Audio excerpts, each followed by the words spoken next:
అందరికీ నమస్కారం అండి. చాలా రోజుల తర్వాత భాస్కర్ ద్వయం మళ్ళీ మీ ముందుకు వస్తుంది. అయితే మీకు ఒక్క విషయం ఇక్కడ చెప్పాలి. భాస్కర్ ద్వయం ఎప్పుడొచ్చినా పూర్తి సబ్జెక్ట్‌తో అది నార్మల్‌గా ఉన్న లేమన్‌కి కూడా అంటే సాధారణ జనాలకు కూడా అర్థమయ్యేటట్టు చెప్పడం కోసం అని చెప్పి ఆ సబ్జెక్ట్‌ని తీసుకొచ్చి అందరికీ కూడా విపులంగా చెప్పడం కోసమే మేము ఎప్పుడూ కూడా మంచి సబ్జెక్ట్ ఉన్నప్పుడు ఖచ్చితంగా ఒక వీడియో అనేది చేసుకుంటూ వస్తున్నాం. అయితే ఈరోజు మీ ముందుకు రావడానికి గల ముఖ్య కారణం ఏంటి అంటే మన భాస్కర్ రాజు గారు, మీకు అందరికీ తెలిసిందే. భాస్కర్ రాజు గారు కమ్యూనిస్ట్ కృష్ణకుమారి గారితో ఒక వీడియో చేశారు.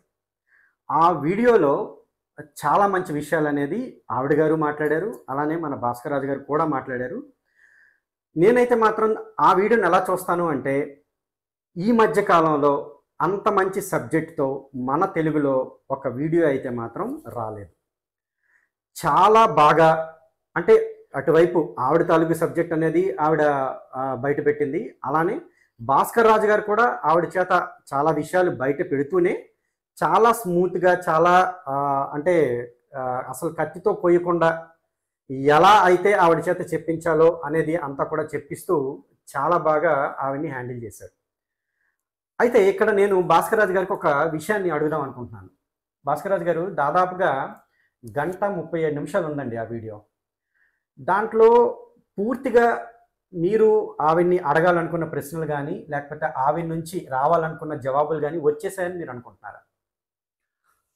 ముందుగా అందరికీ నమస్తే. చాలా రోజుల తర్వాత భాస్కర్తో మళ్ళీ కూర్చున్నాము. సో మంచి సబ్జెక్ట్ ఇవ్వాలనే ఉద్దేశంతో వీలైతే ఒక అరగంట ఎక్కువ కూర్చొని మనం డిస్కస్ చేద్దాం. సో మీరు అడిగిన ప్రశ్న ఏంటంటే, ఆమె నుంచి మీరు అన్ని అడిగిన జవాబులు వచ్చాయా? యాక్చువల్గా రాలేదు. అంతేకాదు యాక్చువల్గా నేను ఇంకా ఎన్నో అడుగుదాం అనుకున్నాను, అవి కూడా అడగలేకపోయాను. ఎందుకంటే అప్పటికే ఆమె బహుశా తొందరలో ఉన్నారు. ఆ రోజు ఫ్రైడే నాకు తెలిసి. Okay. It was 8th August. యాక్చువల్గా ఈ ఇంటర్వ్యూ జరిగింది 8th August రోజు. ఓకే. అంటే రిలీజ్ అయింది ఐ థింక్ 2 days 3 days క్రితం రిలీజ్ అయింది. బట్ రికార్డింగ్ ఎప్పుడో అయ్యింది. ఓకే. సో భక్తివన్ వాళ్ళు ఏమన్నారంటే, వేరే వీడియోస్ ఉన్నాయి మాకు, అవి రిలీజ్ అయిన తర్వాత మేము ఇది రిలీజ్ చేస్తాము అని చెప్పారు. నేనేం చెప్పానంటే, అప్పుడే కృష్ణకుమారి గారు వేరే ఛానల్లో కూడా ఇంటర్వ్యూ ఇచ్చి రామాయణం గురించి దాని గురించి తనకు తెలియని విషయాలు చెప్పారు. సో నేనేమన్నానంటే, మీరు ఎర్లీగా రిలీజ్ చేస్తే బాగుంటుంది అని భక్తివన్కి చెప్పాను. కానీ వాళ్ళు ఆల్మోస్ట్ అప్పటికి ఒక 22 days ఆర్ 23 days తర్వాత రిలీజ్ చేశారు. సో నాకు ఉన్న బేసిక్ ప్రాబ్లం ఏంటంటే, ఫస్ట్ ఆమె ఒక మహిళ, అందున ఆల్మోస్ట్ నా ఏజ్. సో మహిళ కాబట్టి నేను మరీ ఆమె దగ్గర అరవడము అలా చేయడం అనేది బాగోదు. ఎందుకంటే చాలామంది ఏమన్నారంటే, మీరు కొంచెం గట్టిగా మాట్లాడాల్సింది, ఒక మహిళ కాబట్టి నేను అలా మాట్లాడలేను. పాయింట్ 1. ఇంకోటి, ఆమె ఏజ్ని గౌరవించాను. ఎందుకంటే ఒక యంగ్స్టర్ వచ్చి నాతో అలా మాట్లాడితే నాకు కూడా బాగోదు కాబట్టి ఏజ్కి కొంచెం గౌరవం ఇచ్చాను. మూడోది ఏంటంటే, ఆమె చేసిన అనేక వీడియోలు చూసిన తర్వాత ఆమెకు రామాయణం కానీ లేకుంటే ఇతర ఏ సబ్జెక్టులు ఆమెకి తెలీదు. కమ్యూనిస్ట్ సర్కిల్లో ఏ కథలైతే నడుస్తున్నాయో ఆమె దాన్నే మాట్లాడుతుంది. సో ఆమెకి సబ్జెక్ట్ లేదు. మరీ ఇన్ డీటెయిల్ సబ్జెక్ట్లోకి పోతే ఆమె ఏం చెప్పలేదు అని నాకు ముందే తెలుసు. ఓకే. కాబట్టి నేను సబ్జెక్ట్ తక్కువ, ఆమెతో ఇంటరాక్ట్ ఎక్కువ అవ్వాలనే ఉద్దేశంతో మాటల సందర్భంలో ఏ టాపిక్ అయితే టచ్ చేశామో దాని గురించే చెప్పాను. పోతే నేను అడిగిన దానికి మాత్రం సమాధానం రాలేదు భాస్కర్. ఓకే. అయితే నేను ఇక్కడ ఒక మాట అంటానండి. ఇప్పుడు ఆవిడని మనం ఏదో తిట్టాల్సిన గట్టిగా అరవాల్సిన పని అయితే లేదు. కానీ సబ్జెక్ట్ పరంగా ఎక్కడెక్కడైతే ఆవిడ మాట్లాడుతున్నారో ఆమెని కాస్త గట్టిగా ఖండించవచ్చు, లేదా గట్టిగా మనం కౌంటర్ చేయొచ్చు, లేదా ఆవిడ ఏదైతే చెప్తుందో దాన్ని ఆధారాలు అడగవచ్చు. సో అది కూడా అంత గట్టిగా జరగలేదేమో అనేది నా అభిప్రాయం. అంటే అదే నేను చెప్పాను కదా, ఇప్పుడు 2 విధాలుగా మనం ఒక వ్యక్తితో ఇంటరాక్ట్ అవ్వచ్చు. ఫస్ట్ ఏంటంటే interview. So this is a interview. అందున it is a very formal interview. Okay. ఇంటర్వ్యూలో జనరల్గా ఏం చేస్తామంటే, ఒక వ్యక్తి ఒక విషయాన్ని చెప్తే దాన్ని మనకు అబ్జెక్షనబుల్ ఉంటే కొంచెం ఆపుతాము. ఆపి ఆధారాలు అడుగుతాము. సో ఆమె ఒక చోట సతీ గురించి అడిగినప్పుడు ఆధారాలు చూపెట్టమని చెప్పాను. ఇంకో చోట ఆమె శైవులు వైష్ణవులు కొట్టుకున్నారు మీకు తెలీదా అంటే ఆధారాలు చూపెడితే నేను మన నమ్ముతానని సబ్జెక్ట్లో చెప్పాను. డీటెయిల్గా వెళ్దామండి. ఆ. మనకి సో పాయింట్స్ అన్నీ ఉన్నాయి. ఆ 2 ఆధారాలు నేను అడిగాను. ఇక రెండోది వచ్చి డిబేట్ అంటాం. డిబేట్ అంటే మనకు ఆల్రెడీ తెలుసు, ఎందుకంటే ఒక గత 10 సంవత్సరాలుగా మనం ఇదే ఫీల్డ్లో కొట్టుకుంటున్నాము. డిబేట్ అన్నప్పుడు ఎప్పుడు ఎట్లా ఉంటుందంటే ఒకటే స్పెసిఫిక్ పాయింట్ తీసుకుంటాం, ఆ స్పెసిఫిక్ పాయింట్ మాత్రమే మాట్లాడతాం, తేలేదాకా మాట్లాడతాం. ఎస్. సో ఇక్కడ నేను తీసుకున్నది ఇంటర్వ్యూ కాబట్టి, అందున నా ఏజ్కి సమానంగా ఉన్న ఒక మహిళ కాబట్టి నేను మరీ గట్టిగా మాట్లాడితే ఆమెకి ఇబ్బంది కలుగుతుందనే ఉద్దేశంతో నేను చాలా సాఫ్ట్గా ఉన్నాను. జనరల్గా నేను అందరితో సాఫ్ట్గానే ఉంటాను, ఎందుకంటే జాన్ పాల్ అనే క్రిస్టియన్ని నేను ఇంటర్వ్యూ చేసినప్పుడు కూడా చాలా సాఫ్ట్గా ఉన్నాను. బట్ నేను ఇదే జాన్ పాల్తో డిబేట్ చేసినప్పుడు నేను చాలా హార్డ్గా ఉన్నాను. అది తేలేదాకా ముందుకు నేను కదలను, అది తేల్చు లేకుంటే నేను ఓడిపోయానని ఒప్పుకుంటే రెండో పాయింట్కి వెళ్తానని గట్టి కూర్చున్నాను. సో మనకు తెలుసు, కానీ మన ప్రేక్షకులకు తెలియాల్సింది ఏంటంటే డిబేట్కి ఇంటర్వ్యూకి చాలా తేడా ఉంటుంది. డయాగోనల్ 2 ఆపోజిట్ మనకు తెలుస్తుంది. ఎస్. సో మరొకసారి గట్టిగా అడగకపోవడానికి కారణం ఇట్ వాజ్ ఎ ఇంటర్వ్యూ. ఇక్కడ చెప్పాల్సింది ఏంటంటేనండి, ఇంటర్వ్యూ అనేది ఎలా సాగుతుంది అంటే, ఇంటర్వ్యూలో అవతల వారికి మనం ప్రశ్నలు వేస్తాం, వాళ్ళ ఆన్సర్స్ మనం రాబడతాం. అది మనకి అనుకూలంగా ఉండొచ్చు, వ్యతిరేకంగా ఉండొచ్చు. ఆవిడ లేదా ఆయన వాళ్ళ ఉద్దేశం ఏమిటి అనేది జస్ట్ మన ప్రేక్షకులకి తెలియజెప్పడానికి మాత్రమే చేసే ఒక పరిచయ కార్యక్రమం, లేదా దాన్ని ఇంటర్వ్యూ అంటాం. అంటే ప్రజలకి మాత్రం తెలియజెప్పడం, ఈవిడ తాలూకు భావాలు ఏంటి, ఉద్దేశాలు ఏంటి మనం అడిగే ప్రశ్నలకి. ఇది ఇంటర్వ్యూ. దాన్ని ఖండించడం కానీ, దాన్ని బ్లాక్ చేయడం కానీ, లేకపోతే దాన్ని ఎక్స్టెండ్ చేయడం. ఎక్స్టెండ్ అంటే ఇంకొక ప్రశ్న వేయొచ్చు అంతే. బట్ ఆవిడని కానీ, అంటే ఆవిడ ఏదైతే చెప్తుందో దాన్ని ఇబ్బంది పెట్టేటట్టు మనం ఇంటర్వ్యూలో చేయం. బట్ డిబేట్ అనేది ఎంటైర్లీ డిఫరెంట్. అయితే ఇంకో పాయింట్ కూడా ఇక్కడ యాడ్ చేస్తాను భాస్కర్. ఆమె ప్లేస్లోనే కొంచెం యంగ్స్టర్ ఉండి ఇంకో కమ్యూనిస్ట్ ఉంటే నేను కొంచెం గట్టిగా మాట్లాడేవాడిని. ఓకే. ఎందుకు అని అంటే ఇప్పుడు మగవాడు ఉన్నాడు అంటే మన అప్రోచ్ కొంచెం డిఫరెంట్ ఉంటుంది జనరల్గా. అదే మహిళ, అందున నా ఏజ్ కాబట్టి నేను ఎక్కువ ఫోర్స్ చేసి నాకు ఇది అయితేనే నేను వింటాను, మీరు చెప్పేది అబద్ధము అని అవుట్ రైడ్గా నేను చెప్పదలుచుకోలేదు. ఓకే. ఎందుకంటే కొన్ని సెన్సిటివిటీస్ వస్తాయి మధ్యలో. ఓకే. అది మన ప్రేక్షకులకు కూడా తెలుసు. సో అది ఒక పాయింట్ నేను యాడ్ చేయాలనుకున్నాను. అంటే చాలా వరకు ఇంటర్వ్యూలో ఆవిడ నైజం ఏంటి, ఆవిడ ఎలాగా మీరు కరెక్ట్గా పట్టుకున్నప్పుడు కప్పదాటు దాటేసింది, అదంతా కూడా ఇంటర్వ్యూలో క్లియర్గా మనకి చూసే జనాలకి అందరికీ తెలిసిపోయింది. అందువల్ల ఆ ఇంటర్వ్యూ కూడా చాలా మంచి రెస్పాన్స్ వచ్చింది. అయితే మనం ఎలానూ అనుకున్నాం కనుక చాలా విషయాలు ఆ ఇంటర్వ్యూలో బయటికి రాలేదు. ఇందులో ముఖ్యమైన విషయాలు ఏంటి అంటే, కమ్యూనిజం ఎలాంటిది, కమ్యూనిస్టులు భారతదేశానికి సేవ చేశారా, ద్రోహం చేశారా, కమ్యూనిస్టులు దేశద్రోహులా కాదా, కమ్యూనిస్టులు హిందూ మత విద్వేషుల కాదా, కమ్యూనిస్టులు క్రైస్తవ ఇస్లాం అంటే ఇష్టులా కాదా, వాళ్ళకి అవంటే ఇష్టం ఉందా లేదా, ఫైనల్లీ మన గ్రంథాల మీద కమ్యూనిస్టుల వ్యూ ఏంటి, ఇవన్నీ కూడా మీ తాలూకు ఇంటర్వ్యూలో టచ్ చేసుకుంటూనే వచ్చారు. వాటన్నింటి మీద కూడా డైరెక్ట్ గానే ఇండైరెక్ట్ గాను ఆవిడ ఆన్సర్ ఇస్తూనే వచ్చింది. సో అవి పూర్తిగా బయటకు రాలేదు కనుక మనం ప్రేక్షకులకి చెప్పాల్సిన అవసరం అయితే ఉంది. సో వన్ బై వన్ మనం ఒక్కొక్క పార్ట్ కూడా తీసుకుంటూ వెళ్దామండి. ఈ ఇంటర్వ్యూ చూసిన తర్వాత ఒకవేళ మనం చెప్పింది ఏమైనా తప్పు అనుకుంటే ఆవిడ మళ్ళీ మీతో ఇంటర్వ్యూకి రావచ్చు ఖచ్చితంగా. లేదు, నేను రమ్మనే చెప్పాను. ఎవరైనా కాదు, ఎవరైనా రావచ్చు.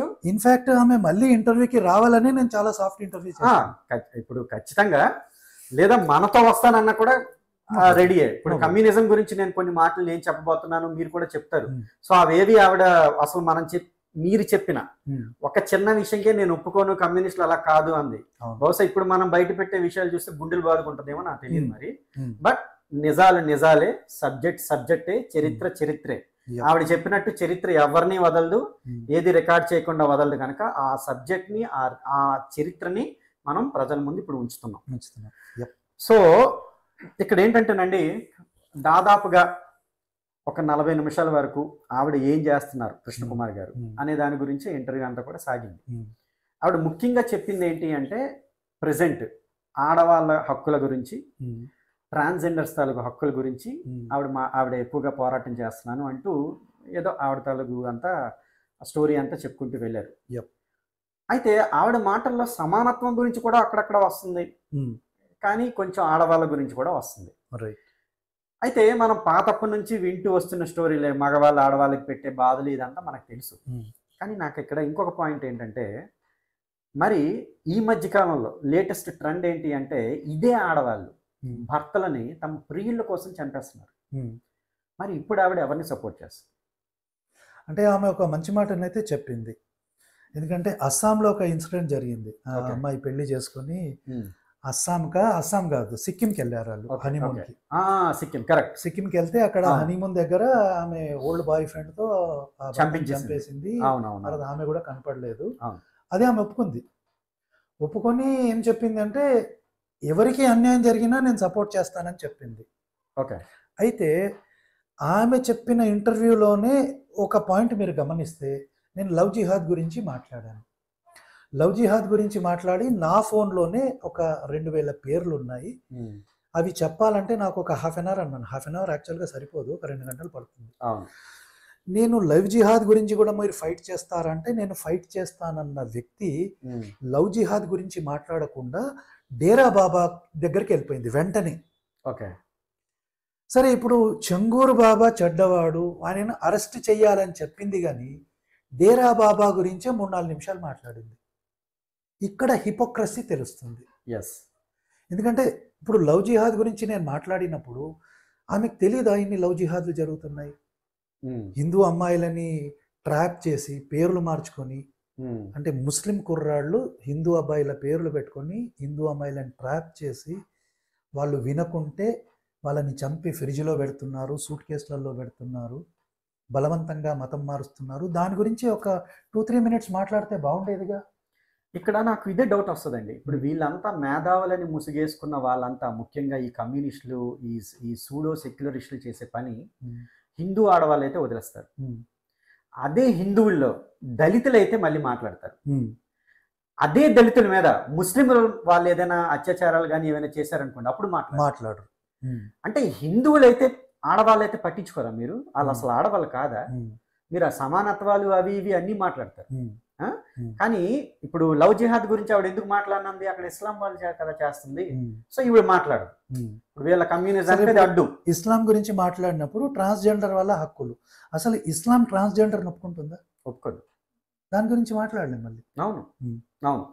నెక్స్ట్ అయితే ఈ మొత్తం ఈ స్టోరీ అంతా కూడా నడిచింది ఒక 40 మినిట్స్. ఆ తర్వాత మీరు అడిగిన ఒక మంచి ప్రశ్న ఏంటంటే, కమ్యూనిస్టుల వలన భారతదేశానికి ఏమైనా లాభం జరిగిందా? ఏమమ్మా ఒక్క ఉదాహరణ ఇవ్వండి అని మీరు అడిగారు. ఆవిడ ఏం చెప్పింది అంటే, దేశ స్వాతంత్రంలో పోరాడిన ఏకైక పార్టీ కమ్యూనిస్ట్ పార్టీ అని చెప్పింది అని ఆవిడ చెప్పింది. సో దానికి మీరేమంటారు? నేను చదువుకున్న చరిత్ర, ఇప్పుడు దేశం పట్ల కమ్యూనిస్టులకు ఏ భావం ఉంది? ఫస్ట్ మనం కమ్యూనిజం ఎక్కడ పుట్టిందో అది చూద్దాం. ఇదే కమ్యూనిజము ఎప్పుడైతే రష్యాలో స్ప్రెడ్ అయిందో అక్కడున్న చర్చిలని కూల్చింది. అక్కడ ఏ మతాలు ఉన్నాయో వాటికి వ్యతిరేకంగా పోయింది. ఎప్పటి వరకు? అవి సర్వనాశనం అయ్యేంత వరకు.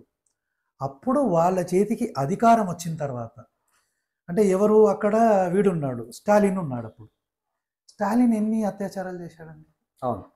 నేను చదువుకున్న ఇన్ఫర్మేషన్ ప్రకారం, నా బుక్లో కూడా నేను అది రాశాను, దాదాపు 10 నుంచి 12 కోట్ల మందిని స్టాలిన్ చంపాడు. స్త్రీల పట్ల ఎన్నో అత్యాచారాలు, రేపులు, మర్డర్లు, మానభంగాలు, ఆ లిస్ట్ వేసుకుంటూ కూర్చుంటే 1000 పేజీల బుక్ కూడా సరిపోదు. చైనాకు వద్దాం. చైనాలో ఒరిజినల్గా బుద్ధిజం ఉంది. బుద్ధిజం ఉన్నప్పుడు అక్కడ బుద్ధిజాన్ని దాదాపు లేకుండా చేశారుగా. ఈ రోజుకి కూడా ఇప్పుడు సరే వీళ్ళు ముస్లింల గురించి మాట్లాడతారు ఇక్కడున్న కమ్యూనిస్టులు, మరి చైనాలో ఏం జరుగుతుంది? అక్కడ అనేక ప్రాంతాలలో ఈ యూగర్ ముస్లింలని కాన్సన్ట్రేషన్ క్యాంప్లో పెట్టడం, వాళ్ళని బలవంతంగా స్టెరలైజ్ చేయడం, మహమ్మద్ అనే పేరు కూడా పెట్టుకోనివ్వరు అక్కడ ఒక ముస్లింకి. తోపులతో ఆ మసీద్లను లేపేస్తారు. ప్లస్ ఆ మజీర్లు ఏవైతే తోపులతో లేపేశారో దాంట్లో టాయిలెట్లు కడుతున్నారు. అంటే ఇక్కడ ముస్లింలకి ఏదో అత్యాచారాలు జరిగిపోతున్నాయి అవి ఇవి అని మాట్లాడతారు. కానీ చైనాలో జరిగేది కనీసం మీడియా కూడా వెళ్ళదు. ఇదంతా అబద్ధము, ఇదంతా అమెరికన్ ప్రోపగండా అంటారు. ఇది తర్వాత ఈ యూగర్ ఎవరైతే అమ్మాయిలు ఉన్నారో వాళ్ళని చైనీస్ లోకల్లోడ్ చేసుకుంటాడు పెళ్ళి.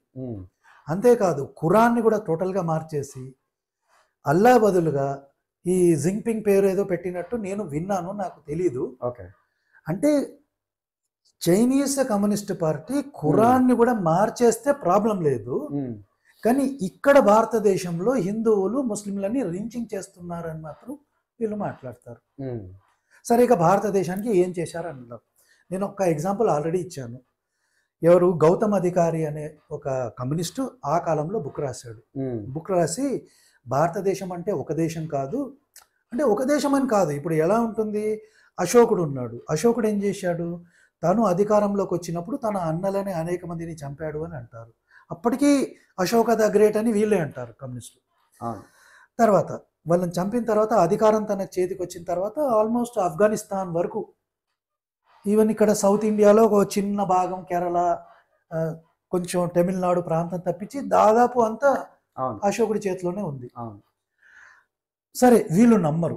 మహాభారతం రామాయణ కాలంలో దాదాపుగా ఈ భారతదేశం భరత ఖండం హిందువుల చేతిలో ఒకటే రాజు చేతిలో ఉంది.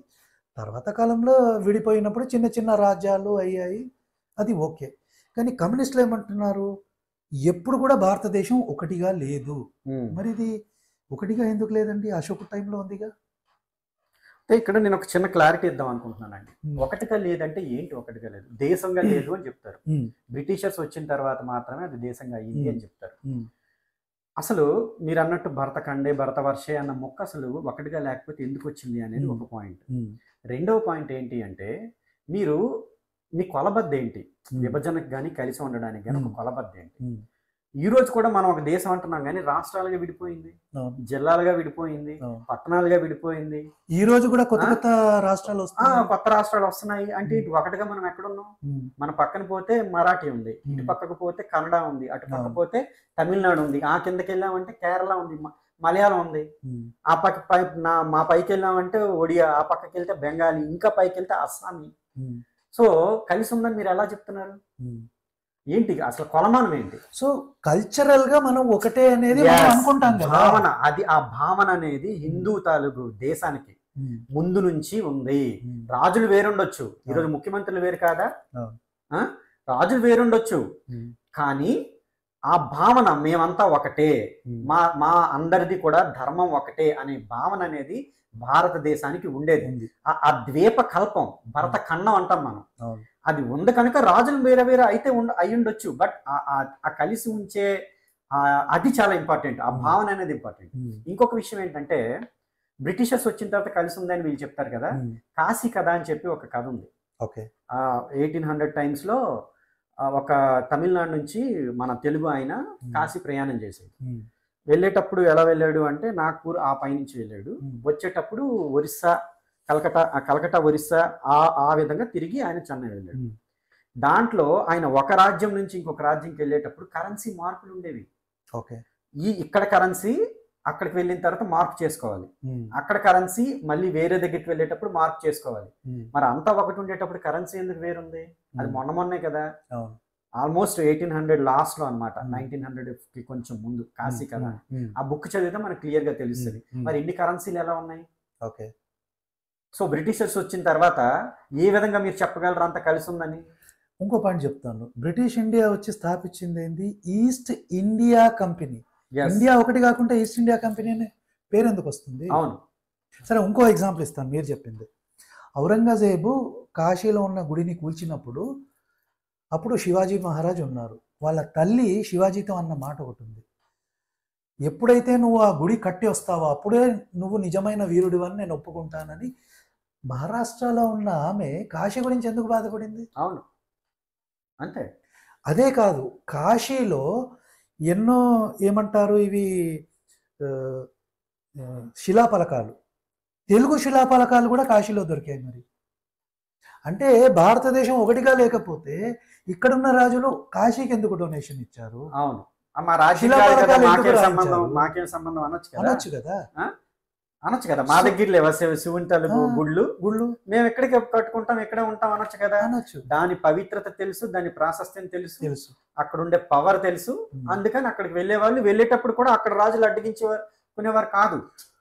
ఇంకో పాయింట్ కూడా చెప్తాను. పృథ్వీరాజ్ చౌహాన్ ఉన్నాడు కదా, she married a Sri Lankan princess. Sri Lanka రాజకుమారిని ఎందుకు పెళ్లి చేసుకున్నాడు? అవును. ఎక్కడ? మేవార్ ప్రాంతంలో ఉన్న పృథ్వీరాజ్ చౌహాన్. అంటే కల్చరల్లీ మనం ఒకటే. కానీ coming back to this fellow Gautam Adhikari 17 ముక్కలు చేయాలి భారతదేశాన్ని అని ఎందుకు అనుకున్నాడు అంటే, భారతదేశం ఒకటిగా బలంగా ఉండడం కమ్యూనిస్టులకి ఎప్పుడు ఇష్టం లేదు. అందుకే మనకు స్వతంత్రం వచ్చిన తర్వాత కూడా చాలా రోజులే కమ్యూనిస్టులు ఇది స్వతంత్రం కాదన్నారు. మీకు తెలుసా? సరే, కమింగ్ బ్యాక్ టు కమ్యూనిస్టుల వల్ల మన భారతదేశం బాగుపడిందా? వెస్ట్ బెంగాల్ తీసుకుందాం. జ్యోతిబాసు సీఎం అయ్యాడు. ఈ జ్యోతిబాసు డైరెక్ట్ యాక్షన్ డే అని అంటారు. ఆ డైరెక్ట్ యాక్షన్ డే అప్పుడు జిన్నా కానీ, ఈ సోరావర్ది అనే ఇంకో దుర్మార్గుడు ఎవరు, బుచర్ ఆఫ్ కలకత్తా అంటాము, వీళ్ళు ఏదైతే మీటింగ్ పెట్టుకున్నారో కలకత్తాలో, ఆ జ్యోతిబాసు ఆ మీటింగ్లో కూర్చున్నాడండి. ఆ మీటింగ్లో అక్కడ కూర్చున్నాడు కలకత్తాలో. అక్కడ ఏం నినాదాలు చేశారో తెలుసా భాస్కర్ మీకు? హిందువులనందరినీ చంపేయాలి, హిందువుల షాపులు తగలబెట్టాలి, ఇలాంటి నినాదాలు అక్కడ డైరెక్ట్ యాక్షన్ డే మీటింగ్ లో ఇస్తే జ్యోతిబాసు నోరు మూసుకొని అక్కడ కూర్చున్నాడు. మరి ఈవిడ చెప్తున్నట్టు కమ్యూనిస్టులు అందరూ ఒకే అన్ని మతాలను ఒకేలా చూస్తారు, ఒక మతం మీద ప్రత్యేకమైన ఇష్టంతో ఉండరు అన్నప్పుడు అదే జ్యోతిబాసు వెళ్ళి అడ్డం పడిపోవాలి కదా. అడ్డం పడిపోవాలి. ఎందుకు ఇలా చేస్తారు? దుర్మార్గులారా, జిన్హా అని ఆ మీటింగ్ ని బాయ్కాట్ చేసి చేయలే. సో అక్కడ నరమేధం జరిగింది. Direct action day, Calcutta killings కానీ, నోవాఖలి కిల్లింగ్స్ కానీ అక్కడ నరమేధం జరిగేది. సరే, జ్యోతిబాసు సీఎం అయ్యాడు. కల్కట్టా డెవలప్ అయిందా? వెస్ట్ బెంగాల్ డెవలప్ అయిందా? ఇంకా మొత్తం పూర్తిగా పడిపోయింది. డ్యూరింగ్ ఇండిపెండెన్స్, అంటే ఇండిపెండెన్స్ అప్పుడు west Bengal was one of the richest state. ఈయన వెళ్ళే సమయానికి మొత్తం కూలిపోయింది. 1911 వరకు కూడా అదే ఉండేది. టాప్ కంట్రీ, అంటే క్యాపిటల్ మన ఇండియాకి మొత్తం దివాలా తీసి పెట్టాడు కదా. అవును. హిందువుల నరమేధం అనేక సార్లు జరిగింది. దాదాపుగా 100+ జూట్ మిల్స్ జ్యోతిబాసు హయాంలో మూతపడ్డాయండి. ఓన్లీ కలకత్తా. నేను వెస్ట్ బెంగాల్ కూడా మాట్లాడాను. ఎగ్జాక్ట్లీ. సో మరి కమ్యూనిస్టుల వల్ల వెస్ట్ బెంగాలే డెవలప్ అవ్వాలి, ఇండియా సంగతి ఇంకెందుకు? ఉన్నదాన్ని కూల్చారు, లేనిదాన్ని వీళ్ళు ఎక్కడ బాగు చేస్తారు. అయితే ఇంకో పాయింట్ కూడా చెప్తాను, ఎందుకంటే హిస్టరికల్ పర్స్పెక్టివ్ వచ్చింది కాబట్టి. బంగ్లాదేశ్లో దళితులు కొందరు ఉన్నారు. అక్కడ పర్సిక్యూషన్ జరిగితే ఈయన టైంలో, జ్యోతిబాసి ఉన్న టైంలో ఈ దళితులంతా కూడా పారిపోయి వచ్చారు. ఏది బంగ్లాదేశ్కి అని పారిపోయి వెస్ట్ బెంగాల్కి వచ్చారు. ఈ జ్యోతిబాసు, ఈ కమ్యూనిస్టులే వాళ్ళకు చెప్పారు, మేము మిమ్మల్ని ప్రొటెక్ట్ చేస్తామని. ఓకే. వచ్చిన తర్వాత ఒకరోజు కృష్ణాష్టమి రోజు, అది దాన్ని ఏదో కిల్లింగ్ అంటారు. కృష్ణాష్టమి రోజు వాళ్ళు పూజ చేసుకుంటే, దళితులు హిందువులు పూజ చేసుకుంటుంటే వాళ్ళ మీద ఫైరింగ్ చేశారు. దాదాపు 1000 మంది దళితులు చచ్చిపోయారు. ఇప్పుడు నేను దీన్ని ఎలా అర్థం చేసుకోవాలి? వాళ్ళు హిందువులైతే ఎవరైనా ఇంకా చంపేయాల్సిందే. ఓకే. అదే ఇప్పుడు జనాలకి ఇవి చెప్పాలనే మనం ఇక్కడ కూర్చుంది. అయితే ఇక్కడ నేను మరికొన్ని పాయింట్స్ యాడ్ చేద్దాం అనుకుంటున్నానండి. ముఖ్యంగా ఆవిడ అన్నది ఏంటి అంటే, స్వాతంత్ర పోరాటంలో కమ్యూనిస్ట్ పార్టీ మాత్రమే ఈ స్వాతంత్రం గురించి పోరాడింది అని చెప్పింది. కానీ నిజానికి ఇదే కమ్యూనిస్ట్ పార్టీ సరైన సమయంలో స్వాతంత్ర పోరాటంలో దేశ ప్రజలని మోసం చేసింది, ద్రోహం చేసింది. అదేంటనేది కూడా నేను చెప్పాను. వాళ్ళు అసలు స్వాతంత్ర పోరాటంలోకి రావడానికి గల ప్రధాన కారణం ఏంటంటే, దీనికన్నా ఇంకొంచెం ముందుకెళ్దాం. కృష్ణకుమార్ గారు ఒక మాట అన్నారు, 1925లో భారతదేశంలో కమ్యూనిస్ట్ పార్టీ అనేది వచ్చింది అని. అప్పుడు ఎలా వచ్చింది? దానికి సపోర్ట్ ఎవరు చేశారు? రష్యా చేసింది. రష్యా పాలసీస్ తీసుకొని ఇక్కడ వీళ్ళు చేసుకుంటూ వెళ్ళారు. అయితే ఆ టైంలో బ్రిటన్కి రష్యా వ్యతిరేకం. అందువల్ల మాత్రమే, కేవలం అందువల్ల మాత్రమే అక్కడేదో మనకేదో జరిగిపోతుంది, మన భారత ప్రజలకు ఏదో జరిగిపోతుందనే ఉద్దేశంతో కాదు, వీళ్ళు మనకు ఒక సామెత ఉంది, రష్యాలో వర్షం పడితే ఇక్కడ కమ్యూనిస్టులు గొడుగులు వేసుకుంటారని. అవును. ఎందుకంటే వీళ్ళకి బుర్రలు ఉండవు, వాడు ఏం చెప్తే ఇక్కడ వీళ్ళు అదే చేస్తారు. ఇప్పుడు వీళ్ళంతా మాట్లాడతారు బానిస బానిస బానిస అని, వీళ్ళు బానిసలు యాక్చువల్గా, పూర్తిగా బానిసలు. వీళ్ళకి కనీసం సొంతంగా ఆలోచించే అంత స్వాతంత్రం కూడా వీళ్ళకు ఉండదు. అయితే ఆ రష్యా వల్ల వీళ్ళు అలా వస్తూ వచ్చారు. బ్రిటన్ మీద ఎదురు తిరగడానికి రీజన్ వాళ్ళు రష్యాకి వ్యతిరేకంగా ఉన్నారు. కానీ 1942లో సెకండ్ వరల్డ్ వార్ స్టార్ట్ అయిన తర్వాత, ఎప్పుడైతే రష్యా వచ్చిన తర్వాత జర్మనీ ఏదైతే రష్యా మీదకి యుద్ధానికి వెళ్ళింది, యుద్ధానికి వెళ్ళినప్పుడు అమెరికా కూడా దిగింది. అమెరికా, బ్రిటన్ అండ్ రష్యా మూడు కూడా కలిసి జర్మనీ మీద యుద్ధం చేయడం స్టార్ట్ చేశాయి కదా. ఈ విషయం మరి కృష్ణకుమార్ గారికి తెలుసో లేదో నాకైతే తెలియదు. తెలిసిన ఆవిడ దాచేసిందేమో, అంతకన్నా నాకు తెలియదు. మరి నిజంగా స్వాతంత్ర పోరాటం అంత బాగా చేస్తే 1942లో ఎందుకు స్వాతంత్ర పోరాటానికి వ్యతిరేకంగా ఈ కమ్యూనిస్ట్ పార్టీ పనిచేసింది? సుభాష్ చంద్రబోస్ గారి సేన ఉంది కదా, ఆ సేనని ఎక్కడెక్కడ ఉన్నారో ఆ తాలూకు గుట్టుమట్లన్నీ కూడా ఈ యొక్క బ్రిటిషర్స్కి ఇచ్చింది కమ్యూనిస్ట్ వాళ్ళే. ఆ క్విట్ ఇండియా ఉద్యమం పూర్తిగా నాశనం అవడానికి కారణం ఎవరంటే ఈ కమ్యూనిస్ట్ వాళ్ళే. స్వాతంత్ర పోరాటం పూర్తిగా అక్కడ మనకి ఇంకా చేయడానికి ఏమీ లేదు అన్నట్టు అవడానికి కారణం ఎవరంటే ఈ కమ్యూనిస్ట్ వాళ్ళే. ఎందుకు ఈ దేశద్రోహం చేశారు? ఎందుకు అంటే కేవలం రష్యా, బ్రిటన్ కలిసిపోయాయి కనుక ఇక్కడ వీళ్ళు మడత అంటే తిప్పేశారనమాట పూర్తిగా. మరి కృష్ణకుమార్ గారు ఎలా చెప్తారు ఏకైక పార్టీ స్వాతంత్రం కోసం చేసేసామని ఎలా చెప్పగలరు ఆవిడ? మరి ఎంత పెద్ద ద్రోహం కమ్యూనిస్ట్ పార్టీ ఎలా చేసింది? దీనికి కారణం నేను చెప్తాను భాస్కర్. ఆమెకు నాకు తెలిసి కేవలం ఈ తెలుగు రాష్ట్రాలలో ఏదైతే కమ్యూనిస్టులు చేశారో ఆమెకు కొందరి గురించి తెలుసు. నాకు తెలిసి ఇండియా మొత్తంలో కమ్యూనిస్ట్ పార్టీ ఏం చేసింది, వరల్డ్ మొత్తంలో ఏం చేసింది ఆమెకు హిస్టరీ తెలీదు. అంటే ఇక్కడ లోకల్గా ఎవరైతే చిలక పలుకులు పలుకుతున్నారో అది ఆవిడ చచ్చిపోయారు, ఇక్కడ ఈవిడ చచ్చిపోయారు, వీళ్ళు ఇక్కడ వాళ్ళకి పెన్షన్ వస్తుంది, ఇదంతా వాళ్ళకి రేషన్ కార్డు ఉంది, వీళ్ళకి స్వతంత్రం తాలూకు పెన్షన్ వస్తుంది, ఇవన్నీ ఎవరికి కావాలి? ఓవరాల్ గా ఏం జరిగింది అన్నది కదా. ఇంకా ఇంకా అదే మీరు అన్నట్టు అంతవరకే ఆవిడ తాలూకు తెలుసు, ఆ నాలెడ్జ్ ఉన్నట్టుంది. నెక్స్ట్ ఇంకొకటి ఏంటి అంటే స్వాతంత్ర పోరాటం గురించి మనం అయిపోయాం. నిజాం నిరంకుశత్వానికి వ్యతిరేకంగా పోరాటం చేశారు కమ్యూనిస్ట్ వాళ్ళు అన్నారు. ఎస్, కొంతవరకు మనం దాన్ని ఒప్పుకోవచ్చు. అయితే మీరు ఇక్కడ ఒక క్వశ్చన్ లేవనెత్తారు, మరి రజాకారులతో కూడా కలిసిపోయినట్టు ఈ కమ్యూనిస్ట్ పార్టీ వాళ్ళు కలిసిపోయినట్టు ఉన్నారండి అంటే ఆవిడ ఏమన్నారంటే ఆధారాలు చూపించండి, అలా అయితే జరగలేదు అని అన్నారు.